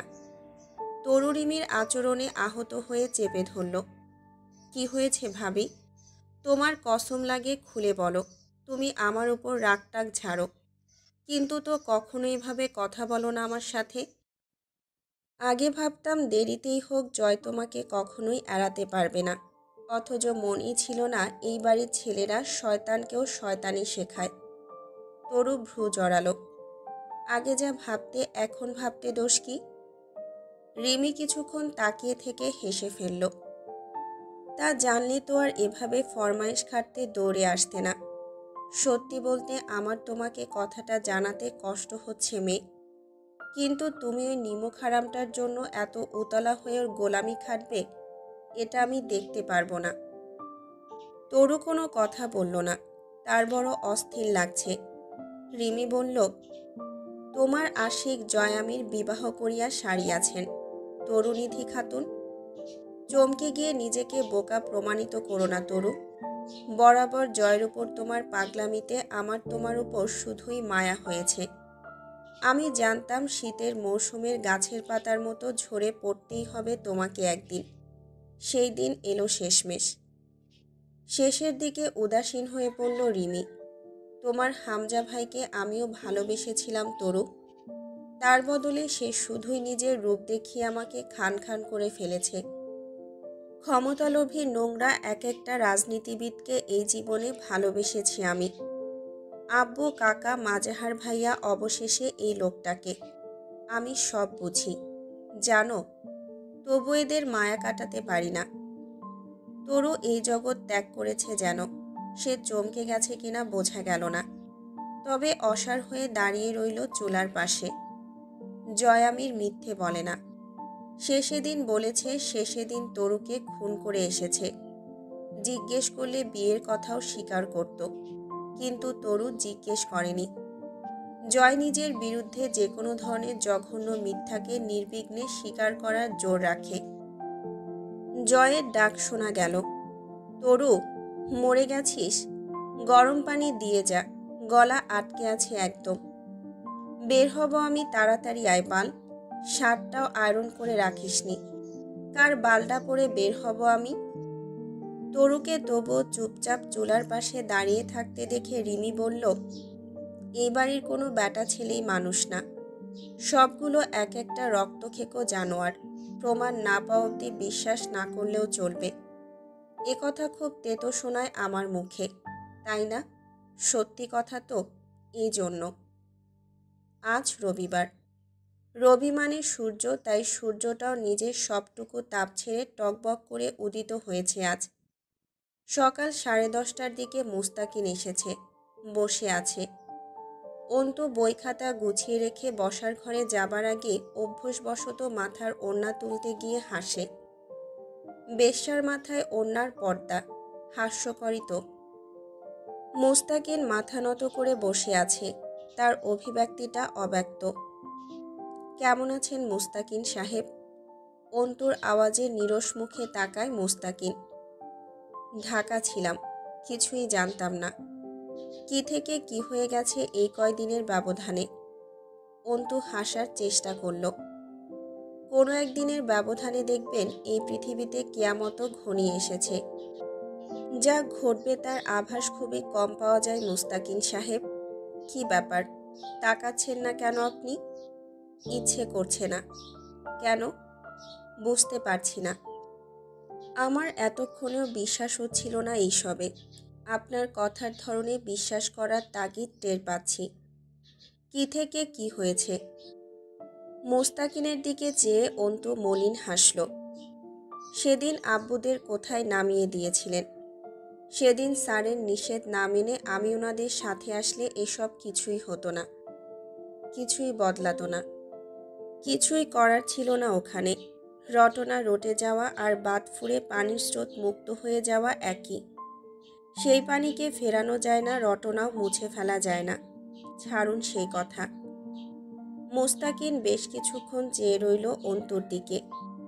নিজেকে সামলে চোখ ফিরিয়ে বলল, কেউ অন্তত অসম্মান করার সাহস পেত না আমার সামনে আপনাকে।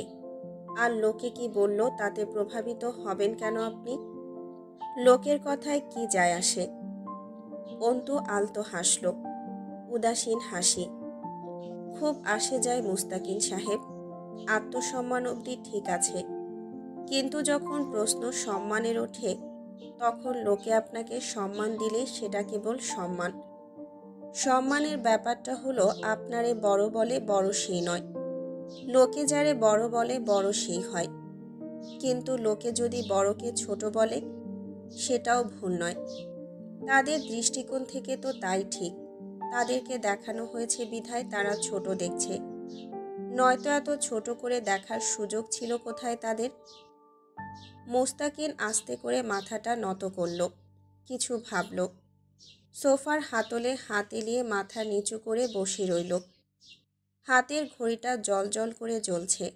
আজ অবধি মুস্তাকিনকে কখনো পুলিশের ইউনিফর্মে দেখেনি অন্তু। প্রতিবার এমন ফর্মাল গেটআপেই দেখা গেছে। পরীক্ষা চলছে না আপনাদের? আজ নেই, আজ শেষ হবে। দুপুর 2টোয় পরীক্ষা আছে। একটু থেমে জিজ্ঞেস করল, আপনার তদন্ত কত দূর? কোনটা নিয়ে আগাচ্ছেন? অন্তু কাটাতে চাইছে, মুস্তাকিন সেটা টের পেল। নতুন কিছু হাতে এসেছে। নিস্তেজ লাগছিল মুস্তাকিনের কণ্ঠস্বর।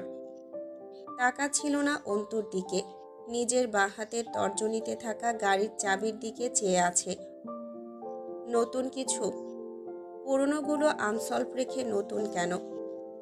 পুরনো কোনটার কথা বলছেন? অন্তু গভীর চোখে মুস্তাকিনকে পরখ করে চোখ নামালো। আখির রেপ অ্যান্ড মার্ডার মিস্ট্রি, ওর মেজ ভাই সোহানের খুনের রহস্য। বড় ভাই সোহেলের লাশ পাওয়া গেছে ওই বাড়িতে, যেখানে সালমা খালারা থাকতেন, কিন্তু এখন তারাও নিখোঁজ। চাঁদনি ভাবি সালমা খালা গেছেই বা কোথায়? হুট করে হারিয়ে গেছে। সেখানেই বড় ছেলের লাশ পাওয়া গেল। এগুলো কি পছন্দ হয়নি আপনার কেস হিসেবে? মুস্তাকিন একটু চুপ থেকে শান্তভাবে মাথা নাড়ল। সব মাথায় আছে, তবে যেটা নেই সেটা হলো তদন্তের উপাদান, ক্লু। ক্রাইমগুলো শুধু হয়েছে, তবে সেগুলোর বিশেষ কোনো সূত্র নেই যা ধরে অপরাধী অবধি এগোনো যায়। আখির কেসটা বন্ধ হয়েছে ফরেন্সিক রিপোর্ট পাওয়ার সাথে সাথেই, কারণ সেখানে একটা সাসপেক্টেরও বিরুদ্ধে কোনো রকম ক্লু ছিল না। সোহানের মৃত্যুর ব্যাপারটা সবার জানা, আর সেদিন সোহেল মরল, ওটারও কোনো সূত্র নেই, শুধুই রক্ত, পুঁজ আর মেলাটোনিন হরমোন স্যাম্পল ছাড়া। অন্তু ভ্রু জড়ালো। Melatonin hormone? সে যেটাকে নোংরা জিনিস ভেবে ভুল করেছিল, এখনও তার সন্দেহ আছে বিষয়টা নিয়ে। ভার্সিটির এক মেয়ে বলেছিল সোহানের মৃত্যুর ব্যাপারে, সেটা ঝাপসা। আপনারা আখির লাশ পাঠিয়েছিলেন আপনাদের জানার কথা। চাঁদনিরা কোথায় আছে? কোথায় পাঠিয়েছিলেন লাশ? আমি পাঠাইনি, ডিপার্টমেন্ট থেকে পাঠিয়েছিল। ওদের থেকে তথ্য কালেক্ট করতে পারবেন না? পারলে দেব আপনাকে, কিন্তু আপনার এসব জেনে কি হবে? কি প্রয়োজন? হাসল মুস্তাকিন। অন্তু হাসার চেষ্টা করল, কিছুই বলল না। কালেক্ট করে জানাবো আপনাকে। উকিল হতে এখনো বছর কয়েক বাকি। এখনই এত খাটবেন না, এনার্জি বাঁচিয়ে রাখুন, নয়তো বৃতৃষ্ণা ধরে যাবে নিজের পেশার প্রতি। অন্তু কিছুক্ষণ নির্বিকার পরে জিজ্ঞেস করল, সোহানের ব্যাপারটা কি? কিছুক্ষণ নীরবতা, পরে চোখ তুলে তাকিয়ে একটা দম ফেলে বলল, যদি বলি সোহানকে জয়ামির মেরেছে, বিশ্বাস করবেন? অন্তু ভ্রু কুঁচকাল সামান্য। অসম্ভব কিছু নয়, অবিশ্বাস করার মতো ব্যাপার দুনিয়াতে খুবই কম। কেন মেরেছে জয়ামির সোহানকে? রাজনৈতিক মামলা। সোহান মাজাহারের পার্টির লোক ছিল। তখন হামজা সবে ঝন্টু সাহেবের ভাতিজিকে বিয়ে করেছে। হুমায়ুন পাটোয়ারি কাউন্সিলর জয় ছাত্রনেতা হয়ে উঠেছে। হামজা পুরোদমে দাপিয়ে বেড়াচ্ছিল রাজনীতিতে, কিন্তু এতে ঝন্টু মাজাহার বা হামজার শ্বশুর কোনো রকম সুবিধা করতে পারেনি হামজার ক্ষমতার উপর। একটা ভাঙন। এরপর কিছু একটা ঝামেলা হয়েছিল মাজাহারের সাথে, যা এখনও চলছে। সেই জের ধরেই জয় সোহানকে অমানুষিক মার মেরেছিল। এরপর ছেলেটার ক্যান্সার হলো, আর ওর চিকিৎসার জন্যই সালমা খালা জমি বিক্রি করেছিল।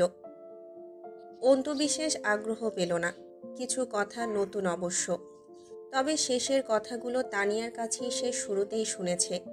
কোনো চমকপ্রদ কাহিনী লাগলো না, কিন্তু চাঁদনির ওই কথাটা খুব ধাক্কাধাক্কি করছিল ভেতরে। সাবধান না হয়ে একটাকে হারিয়েছি। চাঁদনির সব কথাই ভারী, তবে এটা যেন মেয়েটা খুব উদাসীনতা আর রহস্য ভরেই বলেছিল। মুস্তাকিনের বর্ণনা সাদৃশ্য আনতে পারল না তার সাথে। বেশ কিছুক্ষণ চুপ থেকে অন্তু প্রসঙ্গ পাল্টায়। আপনার বাবা মা কোথায় থাকেন? স্কুলে আমি আপনাকে খুব কম দেখেছি, তেমন দেখাই হয়নি। আর ওনাদের ব্যাপারে কিছুই জানি না। আম্মা দিনাজপুরেই, তবে পাশের গ্রামে থাকেন। বাবা ঢাকায়। আচ্ছা, ওনারা একসাথে থাকেন না? আর ভাই বোন? আপনাদের পারিবারিক ব্যাপারটা বুঝলাম না। পরে বলবো কোনো দিন। মুস্তাকিন সামান্য হাসল। দরজায় করাঘাত পড়ল।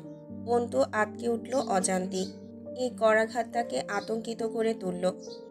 মস্তিষ্কের স্মৃতিতে দরজার করাঘাতে এক ভয়ানক অভিজ্ঞতা সংরক্ষিত রয়েছে। দরজা খুলতেই জয় প্যাচ প্যাচে হাসল। হোয়াটসঅ্যাপ ঘরওয়ালি। সানগ্লাসটা শার্টের নিচ প্রান্তে মুছে মুঠো করে ধরে তবেই তাকালো চোখ তুলে অন্তুর দিকে। তবুও যতক্ষণ মাথা নিচু করেছিল বোঝা যাচ্ছিল জয়ের ঠোঁট এবং সাথে তার ধূর্ত চোখ দুটো হাসছে। কথা শেষ হতেই বাতির সলতে কমানোতে ক্রমশ আগুনের বহর ছোট হওয়ার মতো জয়ের হাসিটা নিভল। কণ্ঠ চেপে জিজ্ঞেস করল, ওইখানে কি করতেছে? অন্তু জবাব দেবার প্রয়োজন মনে করল না। জয় ফিসফিস করে বলল, আমার অনুমতি আর ইচ্ছে ছাড়া তুমি পরপুরুষের সাথে সাক্ষাতে যাবে? এইটা কি ঠিক? No, this is not fair Gharwali.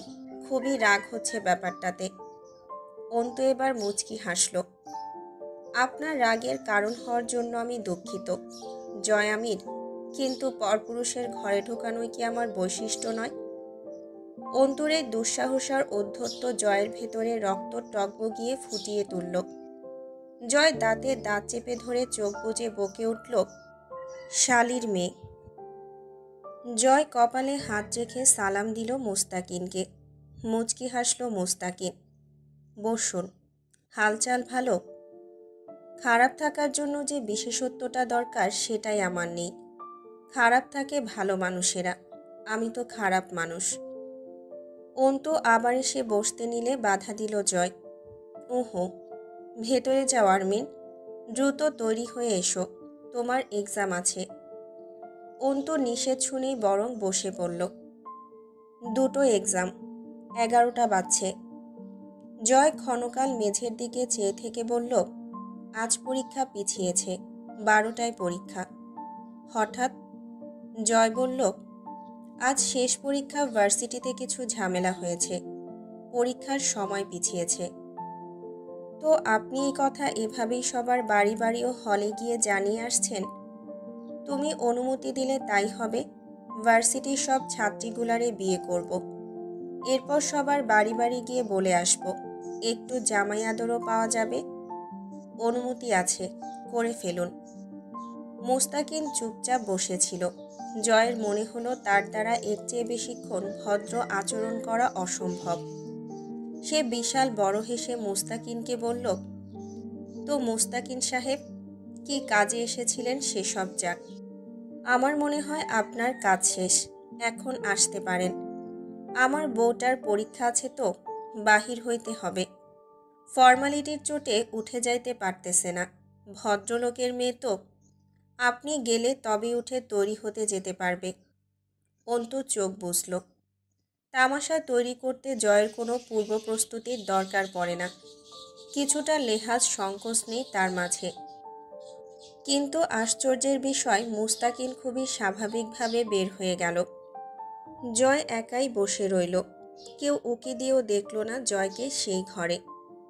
Antu কিছুক্ষণ পর তৈরি হয়ে সামনে এলো। তার চোখ ফোলা, নাক লাল হয়ে আছে, কেঁদেছে সে।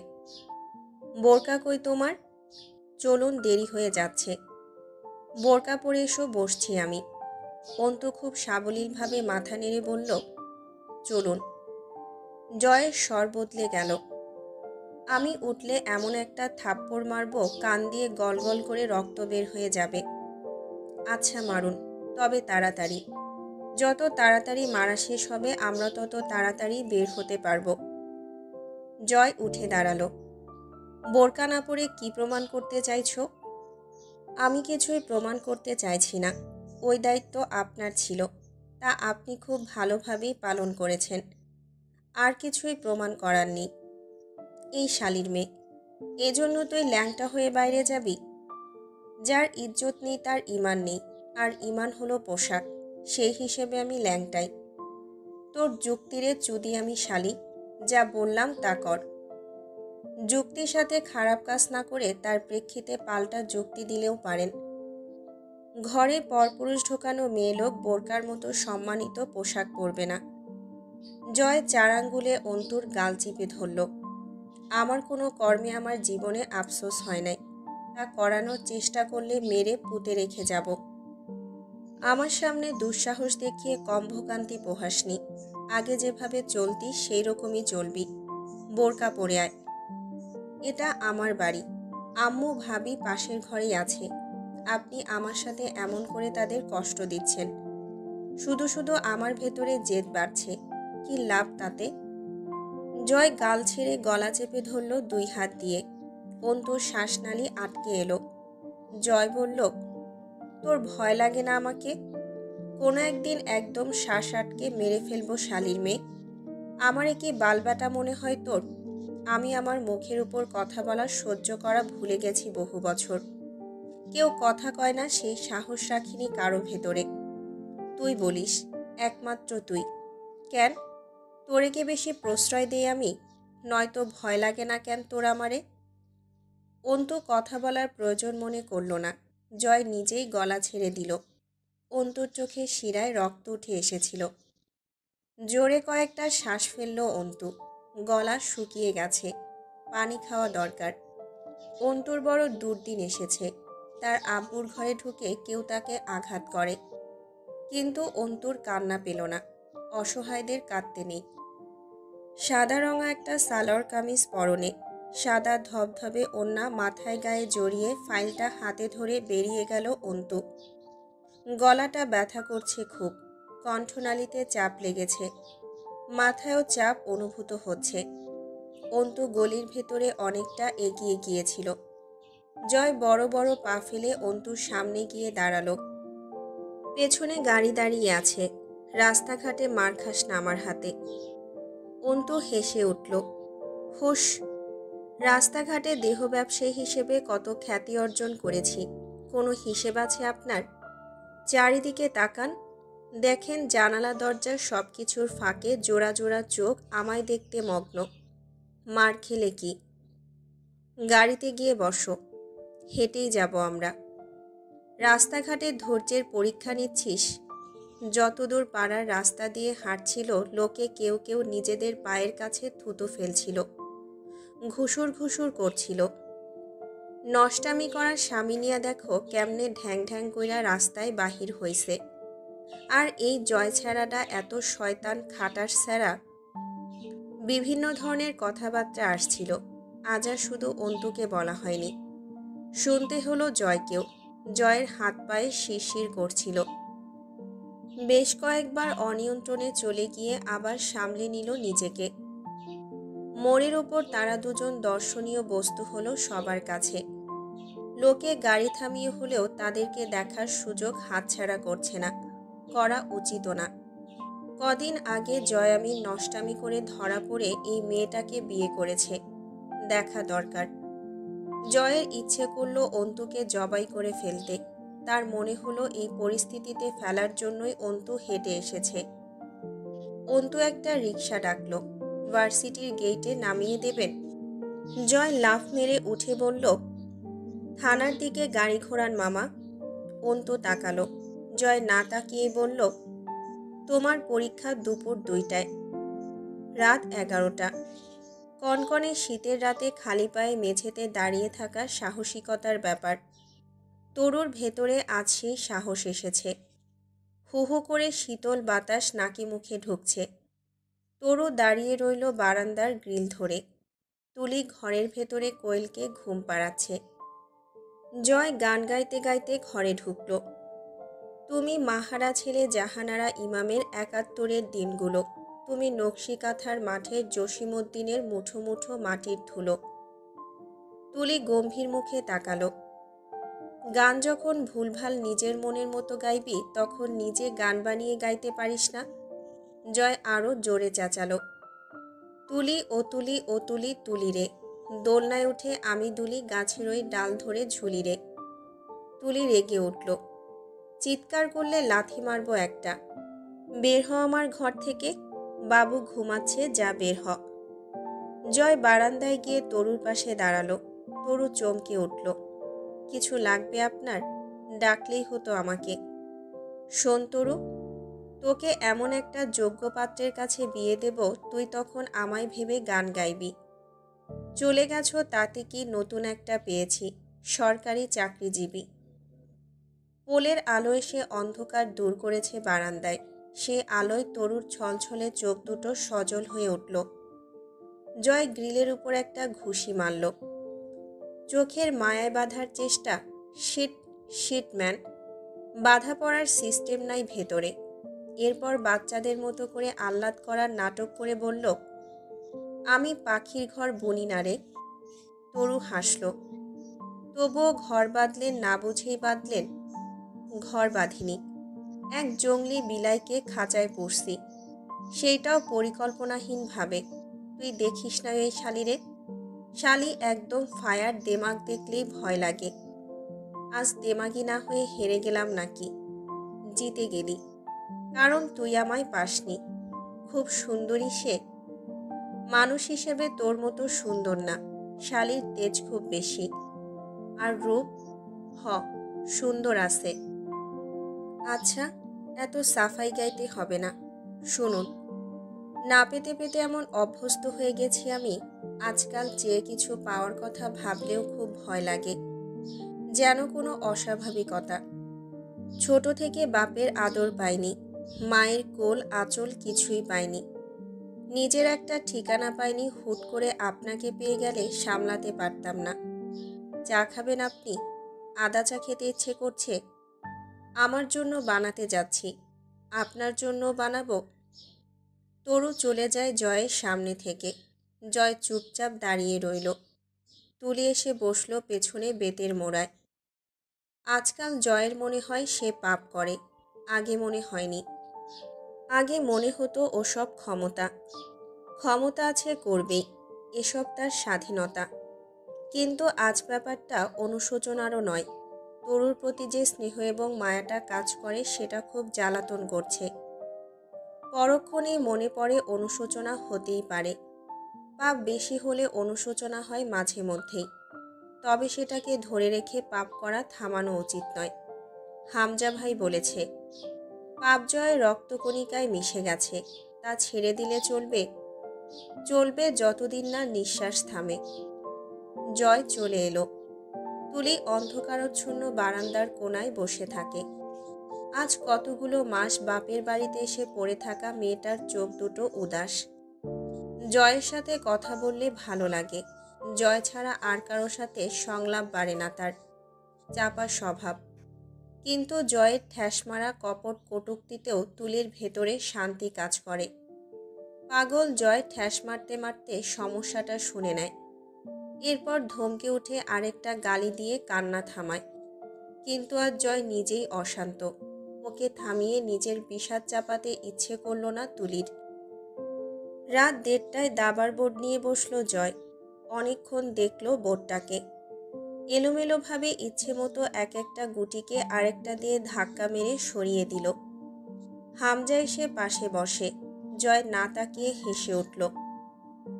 বউ রেখে আমার কাছে এসেছো রাত দুপুরে? মতলব তো ভালো ঠেকে না। হামজা কষে একটা ঘুষি মারল বাহুতে। বোর্ডটা ঘুরিয়ে নিল নিজের দিকে। গুটি সাজাতে সাজাতে হঠাৎই স্বর বদলে বলল, সব সয়, শুধুমাত্র বদনামি ছাড়া। সেটাই কানে আসছে তোর বদৌলতে। তোকে কি করা যায় তুই বলতো? কোথায় শুনলে বদনামি? আর্মিন আলোচনার বিষয়বস্তু হয়ে উঠেছে 10 গ্রামে। জয় ভ্রু কুঁচকায়। আজ যে সে তা নিজেই প্রত্যক্ষ করেছে, সেটা চেপে গিয়ে বলে, কোন খানকির চ্যাংরা কি বলে বেড়াচ্ছে। ওই বাড়িতে আছে, লোকে কথা শোনাচ্ছে। এই বাড়ি আসলে তো আর কোনো শুয়োরের বাচ্চার সাহস হবে না কথা শোনানোর। সামনে শুক্রবার তুলে আনছি। এরপর দেখব কোন সম্বন্ধীর পোলার পেছন চুলকায়। শিওর? হ, আমি দেখবার চাই। কোন বাইঞ্চোদের জয় আমিরের ঘরের বউকে কথা শোনানোর হিম্মত হয়? আমি জাস্ট এইটা দেখার জন্য হলেও তুলে আনবো। ওই বাড়ি চেংড়িশালি পড়ে আছে, কথা তো শুনবি। এটা তো আমার দোষ না, কিন্তু সমস্যা হলো লোকজন খুব ওড়াউড়ি করতেছে। আচ্ছা, আমি কি মরে গেছি? এরা আমায় আজকাল পাত্তাই দিচ্ছে না, যাতা করে বেড়াচ্ছে, আর আমিও সহ্য করে যাচ্ছি। ঠিক করতেছি, শ্যাহ, লোক দামই দিচ্ছে না আজকাল। হামজা ঘরে ঢুকলো। রিমি হামজার পাঞ্জাবি ইস্ত্রি করছিল। হামজা অলস ভঙ্গিতে বিছানায় শুয়ে বলল, তোমার ভাই চাচারা হাত পা ধুয়ে আমার পেছনে লেগেছে। শ্বশুরবাড়ির লোকেদের সাথে দ্বন্দ্ব করতেই যদি দিন যায়, আর সব পাটি সামলাবো কখন? রিমি হাত থামিয়ে কিছুক্ষণ চেয়ে রইল হামজার দিকে। তখনই তড়াক করে উঠে বসে হামজা। রিমির হাত থেকে ইস্ত্রি কেড়ে নিয়ে কপাল টান করে। পাঞ্জাবি পরাবে? এত বেখেয়ালি হয়েছ কবে? মার্জিয়ার শরীরে দিন দিন গর্ভাবস্থার লক্ষণ প্রকাশ পাচ্ছে। শরীরটা অসুস্থ হচ্ছে ঘন ঘন।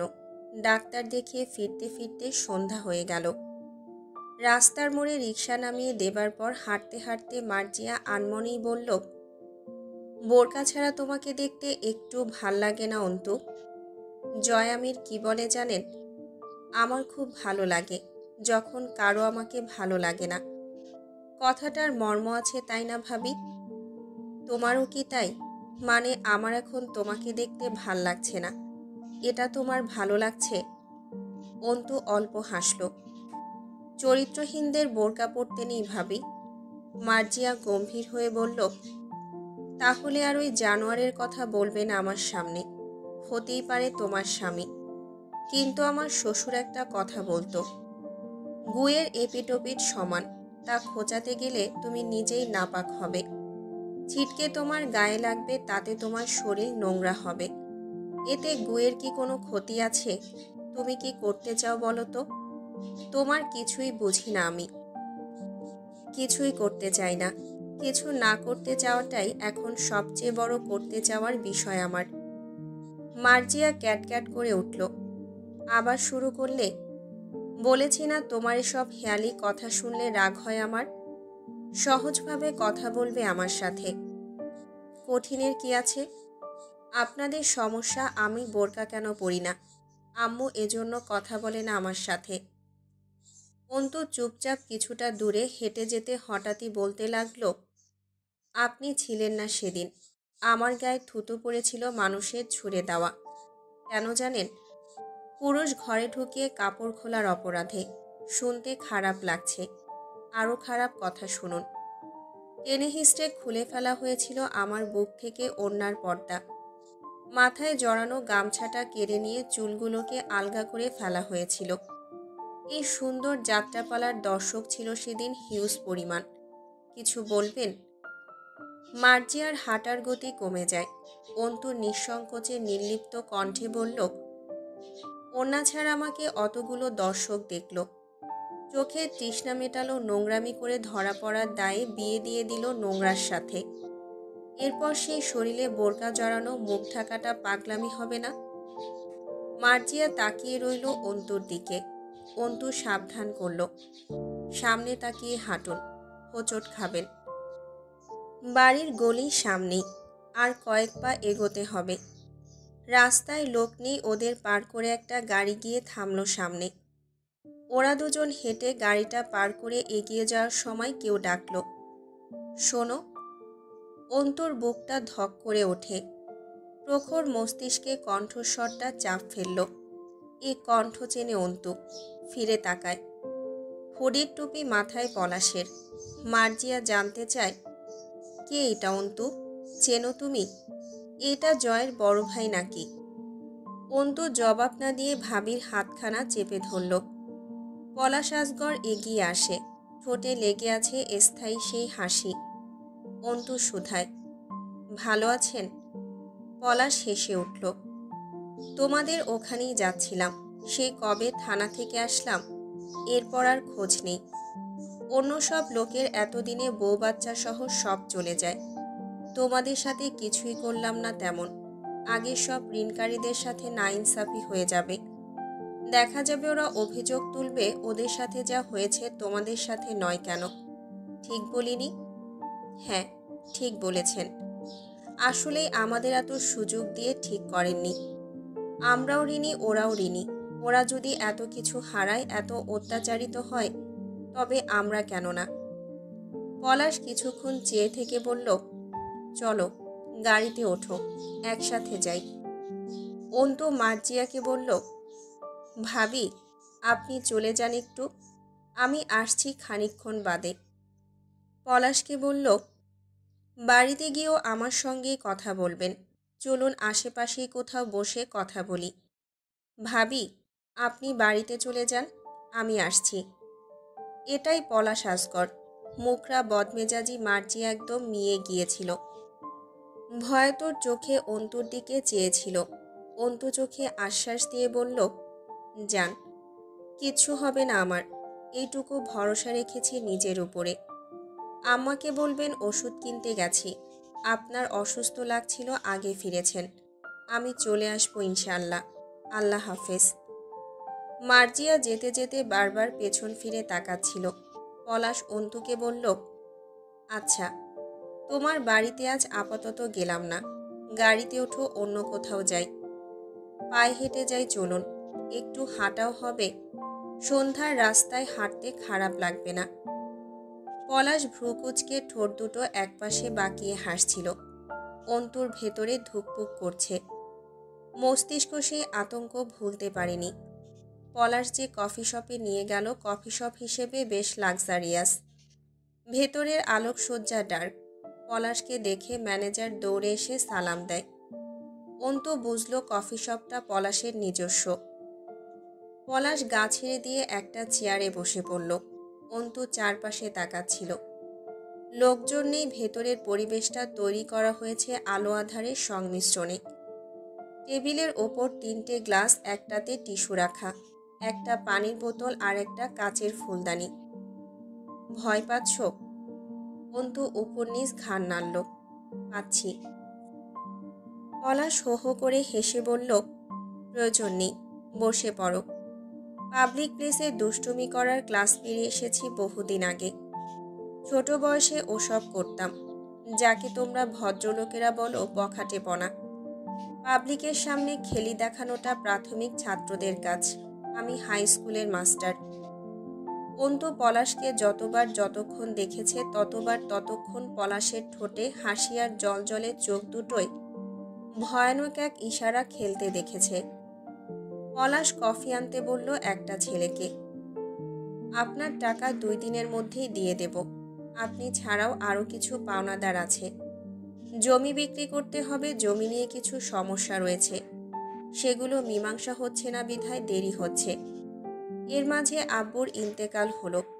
আমি আপনার কাছে 2 দিন সময় চাইছি। এবার আমি সময় নিচ্ছি। তোমার বাবা মারা গেছে? ইন্নানিল্লাহ। পলাশ দুঃখিত হওয়ার নাটক করল। অন্তুর শরীরকে বেশ কিছুক্ষণ চোখে গিলে হাসি প্রসারিত করে বলল, সুন্দর একটা ঘ্রাণ পাচ্ছি, তোমার শরীর থেকে আসছে বোধহয়। অন্তু তাকালো। আমি কোনো সুগন্ধি ব্যবহার করিনি। হাহা করে হেসে ওঠে পলাশ।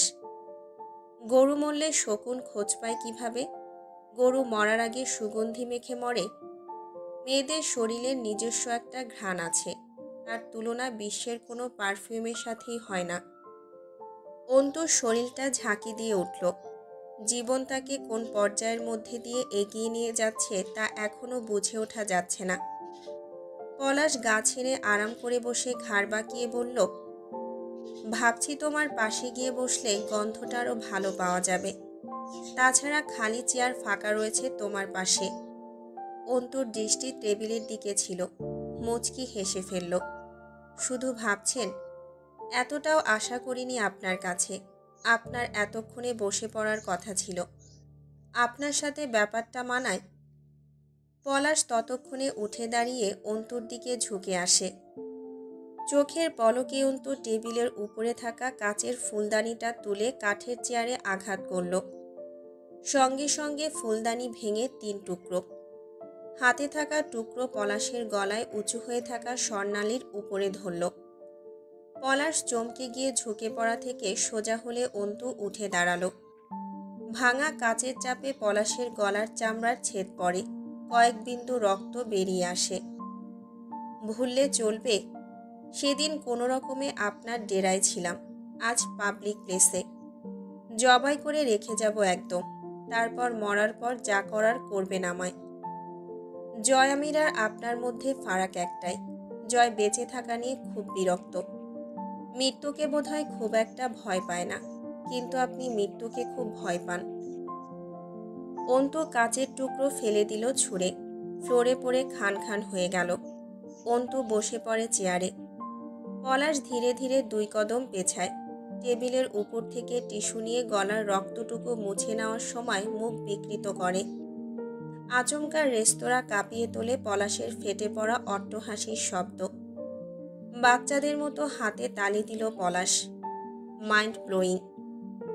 আবারও হাসে হা হা করে, চেয়ারে বসে পড়ে ধপ করে। দৃষ্টি স্থির অন্তুর উপর। আমি ভাবছিলাম আমি সত্যিই খুব হয়রান ছিলাম। জয় কাত হলো কিসে? তুমি জানো, মানুষ যেমন ঠোঁটের সিগারেট কিনে নেয়, ও সেভাবে মেয়ে ভাগাভাগি করেছে আমার সাথে। আর ও তোমাকে বাঁচিয়ে নিয়ে গেল সেদিন আমার সাথে ঝামেলা করে, অথচ ও আমায় চেনে। কিন্তু তুমি সেদিন যেভাবে কাঁদছিলে, ছে, আর 5টা মেয়ের মতো লেগেছিল। মাগার এরপর একটা চমক, খুব সোজা জয়ের মুখে। আমি খুব ভেবেছি, আমার বউকেও বলেছি তোমার কথা। পলাশ চট করে থামল। কিছুক্ষণ চেয়ে রইল ধুম করে চুপচাপ। কিছু মনে পড়েছে যেন এভাবে তুড়ি বাজালো। ওয়েট, আসছি 1 মিনিট। হাই কমিশন ব্র্যান্ডের ব্ল্যান্ডেটেড স্কচ হুইস্কি মদের বোতল নিয়ে ফিরল।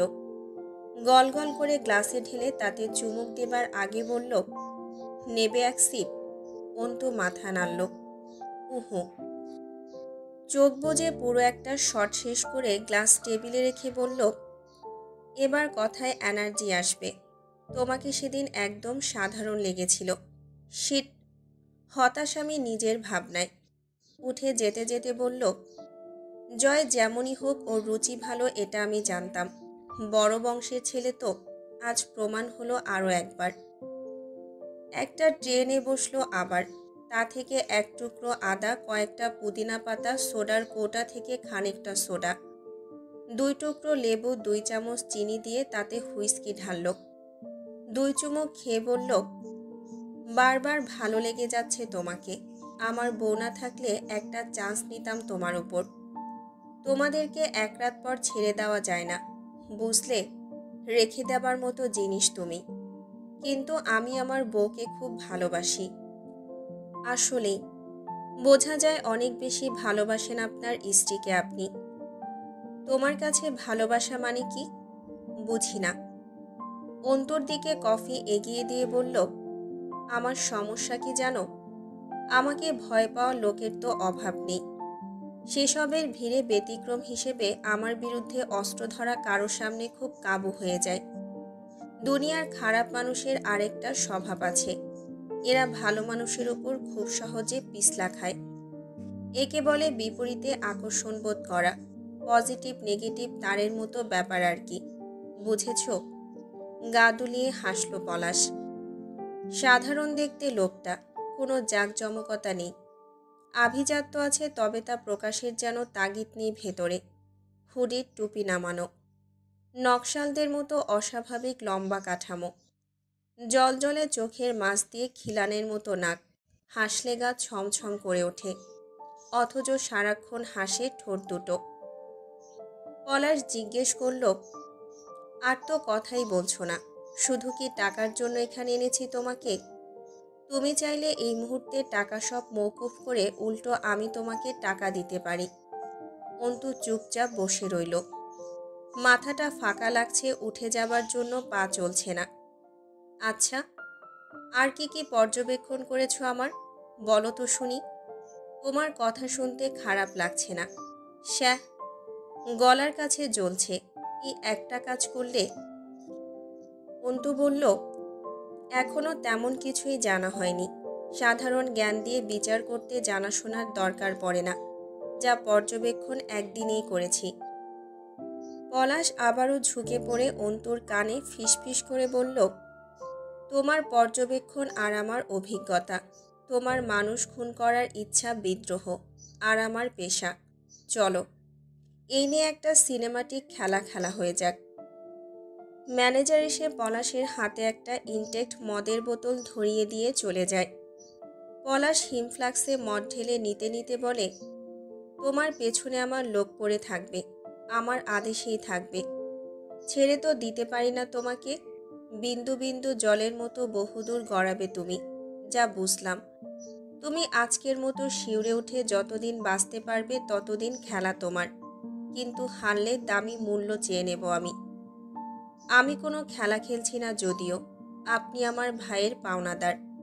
ভাই অপারগ টাকা পরিশোধ করতে, তাই তা আমার জিম্মায়।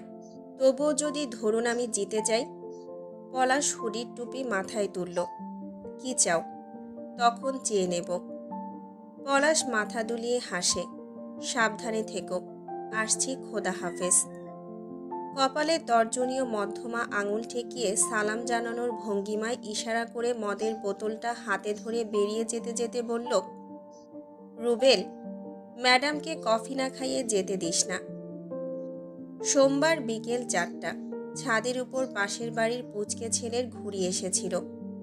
তখন জয় কবুতরকে দানা খাওয়াচ্ছিল। ঘুড়িটা ছাদে পড়তেই ধরেছে।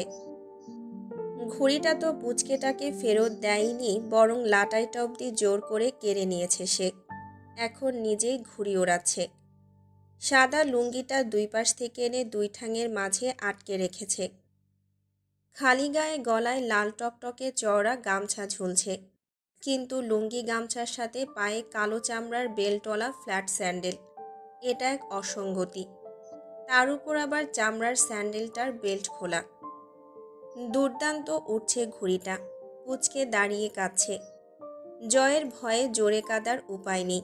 জয় বলে দিয়েছে, কান্নার সাউন্ড কানে আসলে এখনই ধরে একদম দা দিয়ে কোপ মেরে শূন্যতে খতনা করে দেবে। পুচকে এমন ভয়ানক রিস্ক নেয়নি। সে নিঃশব্দে ফোপাচ্ছে আর দেখছে নিজের ঘুড়িটা জয় কিভাবে হানাদার বাহিনীর মতো দখল করে উড়াচ্ছে। জয় জিজ্ঞেস করল, তোর ঘুড়ির দাম কত রে? কাগজ কিনে বানিয়েছি, তুমি আমার ঘুড়ি দাও। ততলু শালা, সেই কাগজ তার তোর রূপ দেখে দেয় নাই দোকানদার। যে ফটকা মারা সুরত তোর, কাগজের দামই কত? 6 টাকা। তোর বোন আছে? বিয়ে হয়ে গেছে। শিট, আমি মানুষ খারাপ হলেও লোক ভালো। ভাবলাম তোর বোনকে জ্বালানোর দামে তোর ঘুড়িটা ফিরিয়ে দেব। সেই বাণীতে গুড়। মানুষের এটোতে মিছিমিছি মুখ রোচে না আমার। বিয়ে দিবি ভালো কথা, আর কদিন পরে দিলে আজ ঘুড়িটা ফেরত পেয়ে যেতি। আমার ঘুড়ি দাও। ওয়েট, ওই শালা ততলু, তোরে আমি জিগাইছি তোর বোন আছে কিনা, তুই বিয়ে হয়ে গেছে কইলিকা? বিয়ের প্রস্তাব দিছি আমি, তুলে মারবো এক আছাড়। ভ্যাভা করে কেঁদে উঠল পুচকে। জয় ঠোঁট কামড়ে থাপ্পড় তুলে শাসালো, চুপ কর। এত বিশ্রীভাবে কেউ কাঁদে? হারুন ফাটার মতো গলা নিয়ে কাঁদিস কেন? বোয়াল, যার কণ্ঠ ভালো না তার উচিত জীবনে না কাঁদা। নিচ থেকে কবিরের চেঁচানো শোনা যায়, ভাই নামেন, আইসি আমি। তো কি, নাচবো এক চোট? আইসিস দাঁড়া, পায়ে মরিচা ধরছে। ঘুড়ি সুতো লাটায়ে পেঁচিয়ে তা ছুঁড়ে দিয়ে বলল, ততলুক, ধর তোর ঘুড়ি। আজ প্রথমবার শ্বশুর বাড়ি যাচ্ছি।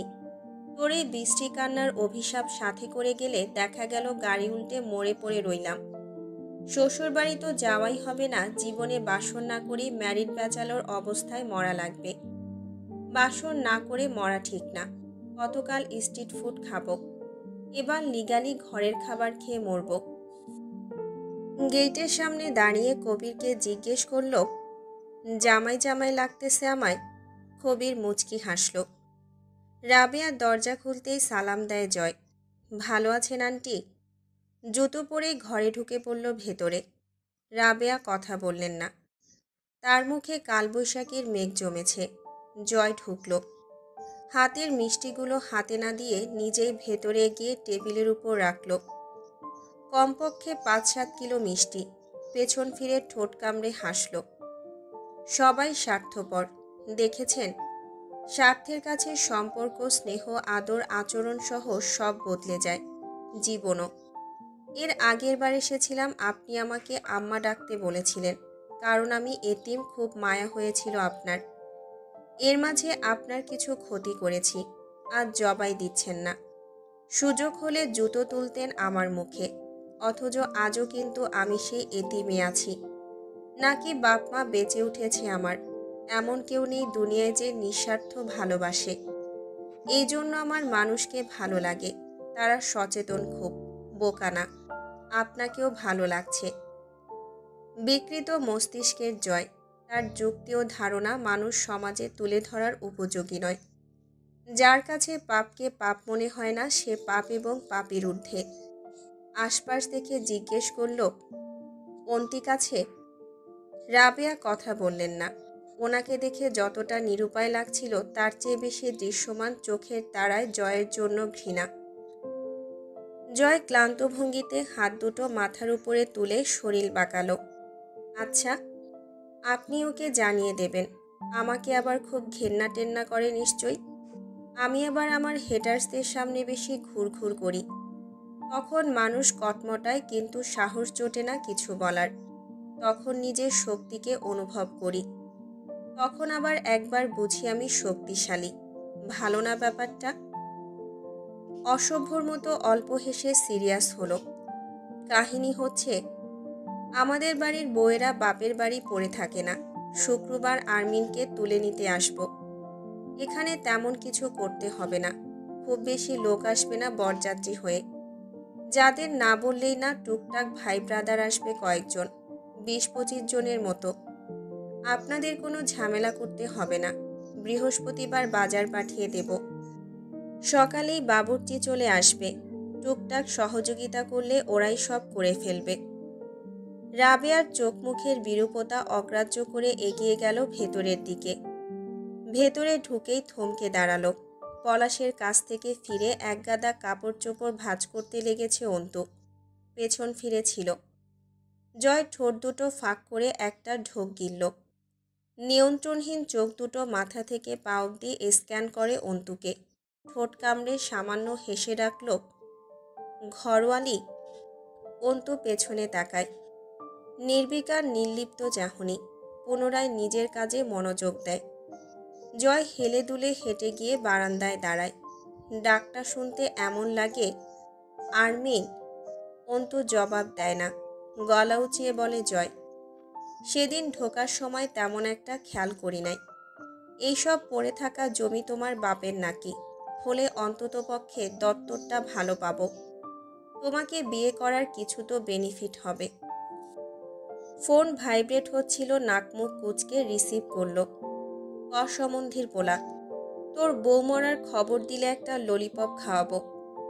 রাহাত মিনমিন করে বলল, ভাই, আমার তো বউ নাই, কিন্তু আপনার বউ মানে ভাবি জানতে নিয়ে কিছু বলার জন্যই কল দিছি। জয় জবাব না দিয়ে শীষ বাজালো ২ বার। আপনি কি গেছেন শ্বশুর বাড়ি? ভাবি বাসায় পৌঁছাইছে? জয় চুপচাপ কলটা কেটে দিল।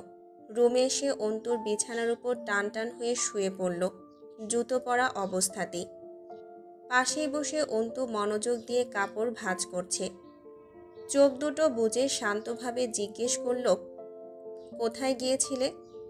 ভাবিকে ডাক্তারের কাছে নিয়ে গিয়েছিলাম। আর কোথাও যাওনি কেন? পলাশের সাথে কফি শপে গিয়েছিলাম। জয় চোখ বুজেই হাসল নিঃশব্দে। হাসি মুখে বলল, কেন? সেদিন তোমার মারা খাওয়া থেকে আমি বাঁচিয়েছি বলে বেঁচে থাকতে ইচ্ছে করছে না? দড়ি ছিঁড়ে মার খেতে গিয়েছিলে, নাকি পলাশ যা করতে গিয়েও ছেড়ে দিয়েছিল সেদিন, তার বাকিটুকু উপভোগ করতে গিয়েছিলে? এমন একটা অশিষ্ট নোংরা কথায়ও বিশেষ কোনো প্রতিক্রিয়া পরিলক্ষিত হলো না অন্তুর মাঝে। যেন সে অতি স্বাভাবিক কিছুই শুনেছে মাত্র। অল্প হাসল। সবার চরিত্র তো আর আপনার মতো ময়লা দুর্গন্ধে জড়ানো না। আপনার আর আমার কোনো তুলনা হয়? আপনি হলেন নর্দমায় জন্মানো পতঙ্গ, আমি মনে হয় অতটাও খারাপ না, ঠিক না? জয় সম্মতি জানালো। ঠিক। তবে একদিনেই আমার সব পড়ে ফেলবে? নিজেকে লিখতে বহু বছর লাগিয়েছি আমি, একদিনে গড়িনি নিজেকে। অথচ তুমি আয়ত্ত খুব দ্রুত করে ফেলছো আমায়। Not fair Gharwali. অন্তর্মন বিদ্রোহ করে ওঠে। আপনার মতো নিচুমানের উপন্যাস পড়ার আমার রুচি কোথায়? কথাগুলো চেপে জিজ্ঞেস করল, মহাভারত পড়েছেন জয়ামির? পুরোটা পড়িনি। শকুনি মামা নিশ্চয়ই আপনার খুব প্রিয়। দুর্যোধনকেও ভালো লেগেছিল, স্বাভাবিক। আসল কথা বলো। শকুনি মামা বলেছিলেন সুগন্ধ, দুর্গন্ধ এবং মানুষের স্বভাব কখনো লুকায়িত থাকে না। অর্থাৎ এগুলো আবিষ্কার করার জন্য বেশি খাটুনি করার প্রয়োজন নেই। যার কাছে যা নেই সে তার মর্যাদা বা কুফল কিছুই বোঝে না। একজন সম্মানী ব্যক্তি আরেকজনের সম্মানকে খেলার বস্তু মনে করবে কোন দুঃখে? যার চরিত্র ভালো সে অন্য কারো চরিত্রকে বাজারে তুলতে পারে? জয় মাথা নাড়ল। পারে না, কথা ঠিক। আমার সম্মান নেই, আমি তোর সম্মানের মর্যাদা বুঝি না। ভবিষ্যতে বোঝারও কোনো সম্ভাবনা নেই, কিন্তু এখন তোর ভণ্ডামি তোর কাছে রাখ। পলাশ মুস্তাকিনের সাথে নির্জনে সাক্ষাৎ করে আমার সামনে তোর সন্ন্যাসী সাজার চেষ্টা খুবই ভালো লাগছে আমার। তবুও এই ধরনের বালের প্যাচাল এখানেই থামা, নয়তো বালিশ চাপা দিয়ে খুন করে রেখে যাব। তোর লেকচার আমার কোনো কালেই ভালো লাগে না।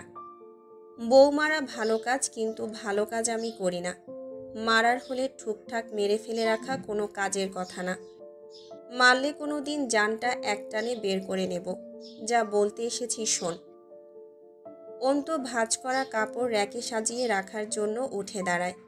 জয় আবার টান হয়ে শুয়ে বলল, শুক্রবার দিন লোক আসবে ওই বাড়ি থেকে, মার্কেট করতে হবে। ভাবি বলল আজকাল নাকি মার্কেট মেয়েরা নিজেরা করে, তোমাকে নিয়ে যেতে বলেছে মার্কেটে। তাছাড়া মাগি মাইনসের বাজার জীবনেও করি নাই, ওই সব বালসালামি কিনতে পারবো না। কাল সকালে তৈরি থেকো, আপনাদের পছন্দ মতো কিনলেই চলবে। ফ্যাশন নিয়ে আমার কোনো সেন্সিভিটি নেই। জয় খুঁটিয়ে দেখে অন্তুকে। নারী দেহের প্রতিটা ভাঁজে জয়ের পরশ নজর পরিভ্রমণ করে শেষ অবধি থামে অন্তুর কাঁধ থেকে বুক অবধি। নিঃশ্বাস ভারী হয়। জোর করে শ্বাস ফেলে ঘাড় ঘুরায় অন্যদিকে। তখনই অন্তু বলে ওঠে, কিন্তু আমার একটা শর্ত আছে। জয় বালিশটা খাটের বক্সের সাথে হেলান দিয়ে তাতে পিঠ এলিয়ে দিয়ে বলল, এমন ভাব করছো যেন আমি সব শর্ত মঞ্জুর করতে চেয়ে তোমায় ওই বাড়ি নিয়ে যাবার প্রস্তাব দিয়েছি। বিয়ে হয়েছে তুমি দায়বদ্ধ। কি শর্ত দেবে? সিনেমার হিরোদের মতো আলাদা শোয়াবে? অন্তু কথা বলল না। জয় খ্যাক খ্যাক করে উঠল, নাটক করো না, কি বলতে চাও বলো। আস্তে করে উঠে পা ঝুলিয়ে মাথা নত করে বসে দুই হাতের তালু বিছানায় ঠেকালো। কুড়িগ্রামে আব্বুর কিছু পৈতৃক জমি আছে, মেজ চাচা সেটা দখল করে আছে। সেখানে নিজের খামার দিয়েছে। পলাশের পাওনা ছাড়াও আব্বুর বেশ কিছু ঋণ আছে। প্রতিদিন বাড়ি বয়ে লোক আসছে। আব্বু যাওয়ার পর ওরা ভয় পাচ্ছে আমরা হয়তো টাকাটা আর দেব না, তাগাদা বেড়েছে। আপনি জমিটা কাকার কাছ থেকে দখল নিয়ে সেটা বিক্রি করে টাকা এনে দেবেন। খামার পরিষ্কার না হলে ক্রেতার রেজিস্ট্রিতে যাবে না। জয় কিছুটা সময় নিয়ে মাথা তুলল, চোখা স্বরে বলল, আমাকে তোমার দখলদার মনে হয়? অন্তু অবাক হবার ভান করে সামান্য হাসল। আপনার মনে হয় না? শুধু আমার কেন, সবারই মনে হয়। রাজনীতিবিদদের কাজ কি? দখল করা। সেটা হোক ক্ষমতার সম্পত্তি, মানুষের অধিকার অথবা জনসাধারণের জীবনের সুখ। আপনাদের নৈতিক দায়িত্ব দখলদারি। তবুও লোকে আপনাকে পছন্দ করে হতাশামী। জয় বাঁকা হেসে ঘাড় ঘুরালো। কারো পছন্দের হতে আসেনি দুনিয়ায়, বেঁচে থাকার জন্য এসেছি, নিজের মতো করে বাঁচব। বেশ শান্ত দেখালো জয়কে। কাল মঙ্গলবার। সকালের গাড়িতে কুড়িগ্রাম পৌঁছাতে বেলা 11:30 মতো বাজবে। কাল রেজিস্ট্রি না হলে আগামী পরশু বুধবার হবে। টাকাটা এনে হিসেব করে নিজ হাতে পলাশকে দিয়ে আসবেন। পলাশের পাওনা সুদসহ 12 লক্ষ দাবি করেছে। ওখানে আব্বুর জমি 4 কাঠার বেশি, কম বেশি লাখ 20 টাকা আসতে পারে। বুধবারের মাঝে এই কাজগুলো শেষ করে ফেলুন। বৃহস্পতিবার অনুষ্ঠানের কাজের জন্য রইল। আদেশ করছো? আপনার মনে হচ্ছে? না। অন্তু হাসল। তাহলে করছি না। তুমি যাবে না কেন সাথে? আপনি যাচ্ছেন তো, চলবে। ভরসা করছো? আপনার মনে হচ্ছে? না। তাহলে করছি না। জয় মৃদু ধমকে উঠল। আমি একা গিয়ে কার বাল ছিঁড়ব ওখানে? কাউকেই চিনি না আমি। আমি কল করব, বলে দেব সব। আর এইটুকু যদি সামলে নিতে না পারেন তাহলে আর মাস্তান হওয়ার ফায়দা কি? অন্তুর সূক্ষ্ম অপমানে জয় ধৈর্যহারা হয়ে উঠল। একচোটে বসা থেকে উঠে অন্তুর পেছনের চুলগুলো মুঠো করে ধরে হিস্টে পেছনে ঠেলে নিয়ে গেল। তাতে সব গুছিয়ে রাখা কাপড়ের র্যাকটা উল্টে পড়ে যায়। অন্তু পিঠটা সজোরে ধাক্কা খায় দেয়ালে। পিঠে আঘাত পেতেই অন্তু থাবা দিয়ে খামচে ধরে জয়ের কলার। বুকের ওপর আঁচড় লেগে চামড়া উঠে যায় জয়ের বুকের। অন্তু ছাড়ে না। মাংসাশীর মতো খাবলে ধরে চিবিয়ে বলে, মাস্তান নন আপনি, আপনি কুকুর। ভুলটা শুধরে নিয়েছি, এবার ছাড়ুন। মানুষের ভুল হয়ে যেতেই পারে, মাস্তান তো ভালোই। আপনি কি আর তেমন? রাস্তায় রাস্তায় কিছু কালো কুকুরেরা ঘুরে বেড়ায় না, মানুষ দেখলেই হামলে পড়ে? আপনি তাই। জয় এক অদ্ভুত প্রতিক্রিয়া দেখালো। ও বোধহয় শুনতে পেল না অন্তুর ভৎসনাগুলো। পাঁচটিতে অন্তুর ওড়না পড়ে যায় এক পাশ থেকে। এর আগেও দেখা হয়েছে এভাবে অন্তুকে। তখন যে চাহিদা জাগেনি তাকিয়ে থাকতে ইচ্ছে করেনি এমনটা নয়। পরিস্থিতির প্রতিবন্ধকতায় চাপা পড়েছে সেসব। আজ হলো না। ক্রমশ তীব্র পৌরুষ দেহটা পাগলামি শুরু করলো জয়ের। বুকের আঁচড়ে যখন জ্বলন উঠেছে, জয়ের শরীরটা আচমকাই অন্য চাহিদায় মনোযোগ পেল। অন্তু সুন্দরী এত কাছ থেকে আরও বেশি লাবণ্যময়ী লাগছিল। ক্ষুধার্ত জয়ের এত কাছে হাতের থাবায় মেয়েটাকে পেয়ে এত কাছ থেকে ছুঁয়ে জয়ের ক্ষুধাটা জেগে উঠল। 27 বছরের যুবক ছেলেটার সামনে অন্তুর ক্ষিপ্ত নিঃশ্বাসে ওঠানামা করা বুকটা নেশাদ্রব্যের ন্যায় লাগল। জয়ের নিঃশ্বাস ভারী হলো। পশমে ঢাকা বুকের ভেতরটায় আলোড়ন উঠল। অন্তুর চুলে থাকা হাতটা শিথিল করে অপর হাত দিয়ে অন্তুর একপাশে ঝুলে থাকা ওড়নাটা একটু একটু করে টেনে নিয়ে হাতের মুঠোয় গোছাতে শুরু করলো। অন্তু থমকে যায়। জয় অন্যমনস্কভাবে অদ্ভুত স্বরে বেহায়ার মতো আবদার করে, একটা চুমু খাই তোমার ঠোঁটে। অন্তুকে প্রতিরোধ করার সময়টুকু দেয় না জয়। বিড়বিড় করে ওঠে, মেয়ে মানুষ জীবনেও স্বীকার করবে না। দাড়িগোফের মুখটা অন্তুর ঠোঁটে লাগায়। শক্ত একটা চুমু। অন্তুর ওড়নাটা তখনও জয়ের হাতে পিষে যাচ্ছে। যতটা জোর জয় সুতোর ওড়নাতে দিচ্ছিল ঠিক ততটা হিংস্র হয়ে ওঠে তার ঠোঁট এবং অপর হাতটা। অন্তু জয়কে বাধা দিতে হাত তুলতেই ওড়নাসহ হাতটা চেপে ধরে অন্তুর। চোয়ালে অপর হাত গেড়ে দেয়। অন্তুর হাতের কবজির নিচে রক্ত চলাচল বন্ধ হয়ে যেতে চায়। জয়ের হাতের রিসলেটের আঁচড়ে নরম হাতের চামড়া বিদীর্ণ হয়। এভাবেই কেটে যায় মিনিট খানেক। জয় সরে দাঁড়ায়। হাঁপিয়ে ওঠার মতো জোরে জোরে বিক্ষিপ্ত শ্বাস ফেলতে ফেলতে বলে, এবার কি বলবে? ধর্ষক? চলবে, তাই বলো। আর এক মুহূর্ত দাঁড়ায় না। অন্তুর ওড়নাটা হাতের মুঠোয় পেঁচিয়ে বেরিয়ে যায় ঘরের বাইরে। অন্তু শান্তভাবে জয়ের যাওয়ার দিকে কিছুক্ষণ চেয়ে থেকে থু করে 2 বার থুতু ফেলে মেঝেতে। হাত দিয়ে ঠোঁট ঘষে, আবার থুতু ফেলে। ওপরের দিকে তাকিয়ে তাচ্ছিল্য হাসে। আমার স্বামী এই কুকুরটা। এভাবে সহ্য করতে হবে প্রতিবার যখন কাছে আসবে। কি বিধান আপনার! মানা করলে নাকি আপনার ফেরেশতারা অভিশাপ দেয়। আপনি মহান মালিক আমার। অন্তিক আবার একটা ছোট্ট দোকানের খোঁজ করেছে। মানুষের ব্যক্তিত্ব নষ্ট হতে বাধ্যতামূলক একবার ব্যক্তিত্বহীনের মতো কাজ করাই যথেষ্ট। অন্তিকের জন্য তার পরিবারের সাথে যা হয়েছে তা সে ভুলতে পারে না। সব ভুলে নিজেকে সংসারে সক্রিয় করার মনোবলটুকু নিঃশেষ হয়ে গেছে কোথাও। রাতে মার্জিয়া বলল জয়ামির এসেছিল, সে কোনো প্রতিক্রিয়ায় দেখায়নি। যেভাবেই হোক বিয়ে হয়ে গেছে, আব্বু নিজে বিয়ে দিয়ে গেছে, আর বলার কি থাকে। অন্তিকের কাছে জয়ামির নর্দমার পচা নাপাক ময়লা, যা ঘৃণ্য বর্জনীয়। তার কারণে অন্তুর সাথে যা হয়েছে তা ছিল অপরিকল্পিত। অন্তুর জন্য কলিজা ফাটে, অথচ সান্ত্বনা দেবার ভাষা নেই। আবার মনে হয় ওর বোন এমন দুর্বল নয়। অন্তুর কাছে যুক্তি, ধৈর্য, কথার বাণ, প্রতিরোধ ও প্রতিবাদের সাহস সব আছে। অন্তু বারান্দায় 1 কাপ কড়া চা আব্বুর বসার চেয়ারখানাতে রেখে আব্বুকে জিজ্ঞেস করল, তুমি চাতে চিনি খাও না কেন বলো তো? পানসে লাগে না? আমি তো জীবনেও তোমার চা মুখেও দিতে পারি না। আমজাদ সাহেব বেতের তৈরি রকিং চেয়ারে বসা। চেয়ারটা তিনি যেদিন শখ করে বানিয়ে আনলেন, কি যে খুশি লেগেছিল চোখে মুখে। গাম্ভীর্যের পেছনে এক শৌখিন মানুষ ছিলেন। অন্তু চেয়ারে হেলান দিয়ে আব্বুর দিকে চেয়ে থাকে। আজ কোনো কথা বলছে না, জবাব দিচ্ছে না। অন্তু ছটফট করে উঠল, কি হয়েছে তোমার? কথা বলছো না কেন আব্বু? তোমার অভিমান সহ্য করার সাধ্য নেই আমার। তোমার আর কত কি সহ্য করাবে আমাকে? অনেকক্ষণ পর বললেন আমজাদ সাহেব, তুই চলে যাচ্ছিস অন্তু? ওই বাড়ি কিন্তু যাব না আমি। তুই আসিস রোজ, আমি এখানেই থাকব। অন্তু চমকে উঠল। এ কথা কেন মাথায় আসছে? অন্তিক এসে বসে আব্বুর চেয়ারটায়। আব্বুর অব্যয়টা মিলিয়ে যায়। অন্তু চারদিকে তাকায় আকুল হয়ে।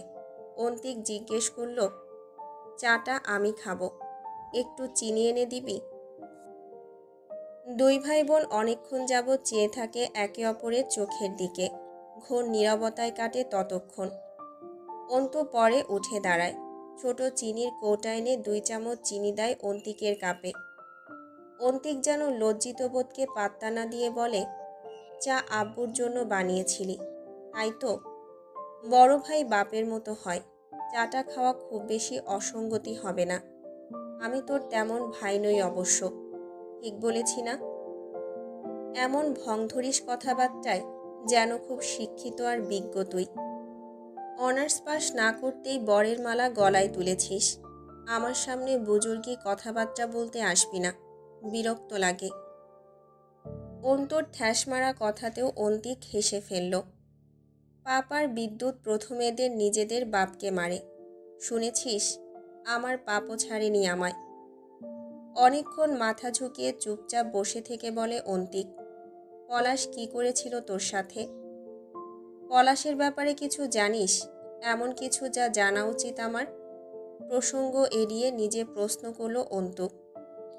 সকাল 11টার দিকে অন্তিককে সাথে নিয়ে অন্তু রওনা হয় মুস্তাকিনের ফ্ল্যাটের উদ্দেশ্যে। আয়নার সামনে দাঁড়িয়ে চুলগুলো হাতে খোপা করার মুহূর্তে রাবেয়া রুষ্ট কণ্ঠে বললেন, বোরকা ছাড়ছিস? এমনে চলাফেরা করে মেয়ে মানুষ জাহান্নামী হয়ে গেছিস তুই। আল্লাহরে ভয় লাগে না? বেপর্দা বেহায়াদের মতন চলাফেরা করতে শিখেছিস। অন্তু খোপাতে ছোট্ট ক্লিপ লাগাতে লাগাতে বলে, কিসের পর্দার কথা বলছো আম্মা? বেশ্যা শৈলে বোরকার পর্দা? যে মেয়ে পুরুষ ঘরে ঢোকায় তার পর্দা? মাছি তাড়ানোর মতো হাত নাড়ে অন্তু। মূর্খ তুমি। মনের সান্ত্বনায় পর্দা করে রাস্তায় বের হয়ে মানুষের যে নোংরা ভাষাগুলো শুনব, তাতে পাপ বাড়বে আম্মা। কি বলো তো? মানুষের আসল পোশাক সম্মান, তা আছে আমার? কাপড়ের পোশাকে শরীর ঢাকলেই কি আর না ঢাকলেই বা কি? নেহায়েত সভ্যতার খাতিরে পোশাক পরা, যখন সম্মানের ভূষণ দেহ থেকে খুলে পড়ে গেছে, কিসের পোশাক গায়ে চড়াবো? লোক দেখানো হয়ে যাবে না? ওরা ওটাকে রিয়া বলে, যা হারাম। ওষুধ খেয়ে নিও, বের হচ্ছি। মুস্তাকিন থাকে দিনাজপুর বাসেরহাটের ঢাকা দক্ষিণ রোডের মির্শাউদ্দিন সরণিতে। ফ্ল্যাট বলতে 6তলা বাড়ির এক ইউনিট। মুস্তাকিনের ঠোঁটের কোণে সেই মুচকি হাসি ঝিকমিক করছিল। নিজের হাতে নাস্তা বানিয়ে আনলো। সোফায় বসে বলল, কি ব্যাপার, রাস্তা ভুল করে? প্রয়োজনে। মোস্তাকিন হাসল। প্রয়োজন ছাড়া মানুষ নিঃশ্বাসও ফেলত না। নেহায়েত বেঁচে থাকার প্রয়োজনে মিনিটে কম বেশি 20 বার শ্বাস প্রশ্বাস ফেলে। কি প্রয়োজনে এসেছেন? চুপচাপ তাকিয়ে রইল অন্তু। মোস্তাকিনকে ওর কোনোদিন সাধারণ কেউ মনে হয়নি। কিছু একটা আছে লোকটার মাঝে, কিছু একটা। সেই কিছু একটা যে কি তা আন্দাজ করা দুঃসাধ্য যেন। লোকটা যে কোনো পরিস্থিতিতে অস্বাভাবিক রকমের শান্ত থাকার বিশেষ গুণ সম্পন্ন। মোস্তাকিন হাসল। উকিল হবার আগেই যদি এভাবে স্ক্যান করেন এনার্জি লস ম্যাডাম, এই জহুরি দৃষ্টিকোণকে বাঁচিয়ে রাখুন।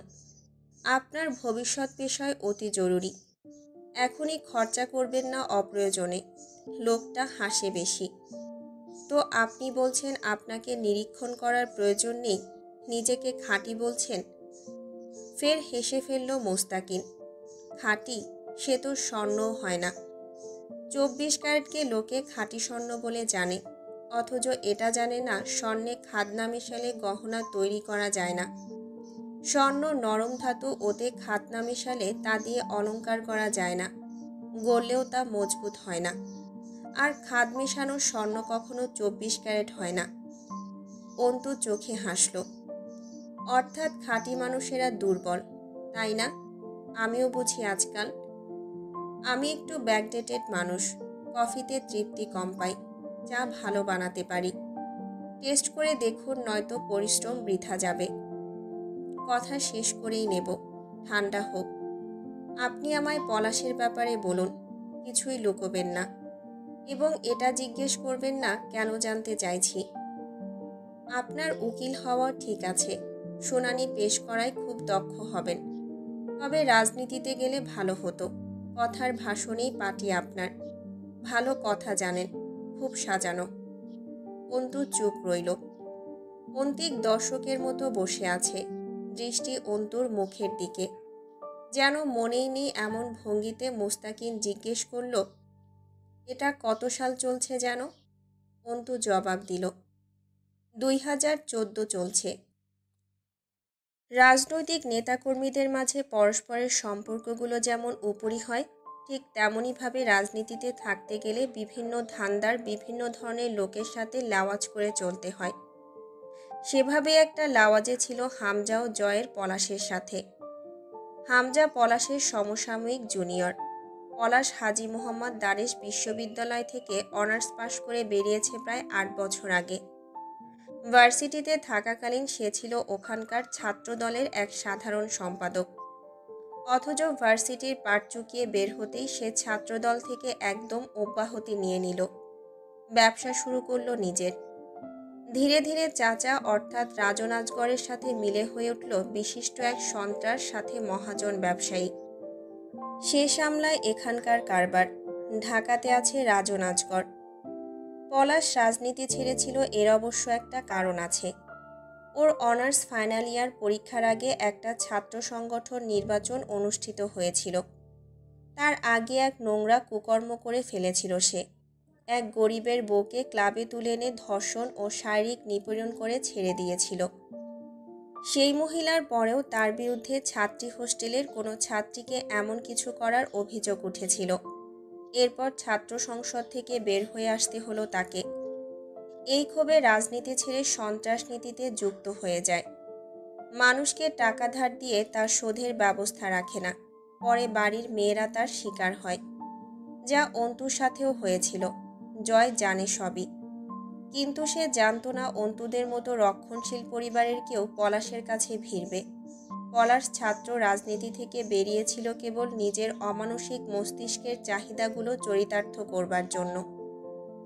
দিন দিন এত শক্তিশালী হয়ে উঠেছিল সে, তার শক্তির নিচে অল্প জায়গা পেলেও তা যে কারো জন্য বিশাল ব্যাপার। তবে ওকে দেখলে ওর শক্তি সহজে আন্দাজ করার জো নেই। খুব ঠান্ডা এবং সাধারণ চলন ওর।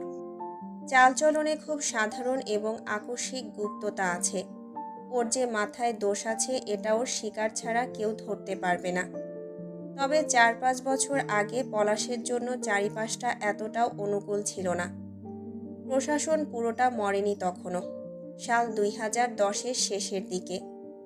রাজনৈতিক বিপর্যয় পুরো দেশ জুড়ে। বঙ্গবন্ধু হত্যা মামলার রায় কার্যকর হলো। আরেক দফা যুদ্ধ অপরাধীদের বিচার হলো। বিএনপি নেত্রীর নিবাস পরিবর্তন। তখন দেশের অবস্থা খুব উত্তেজিত।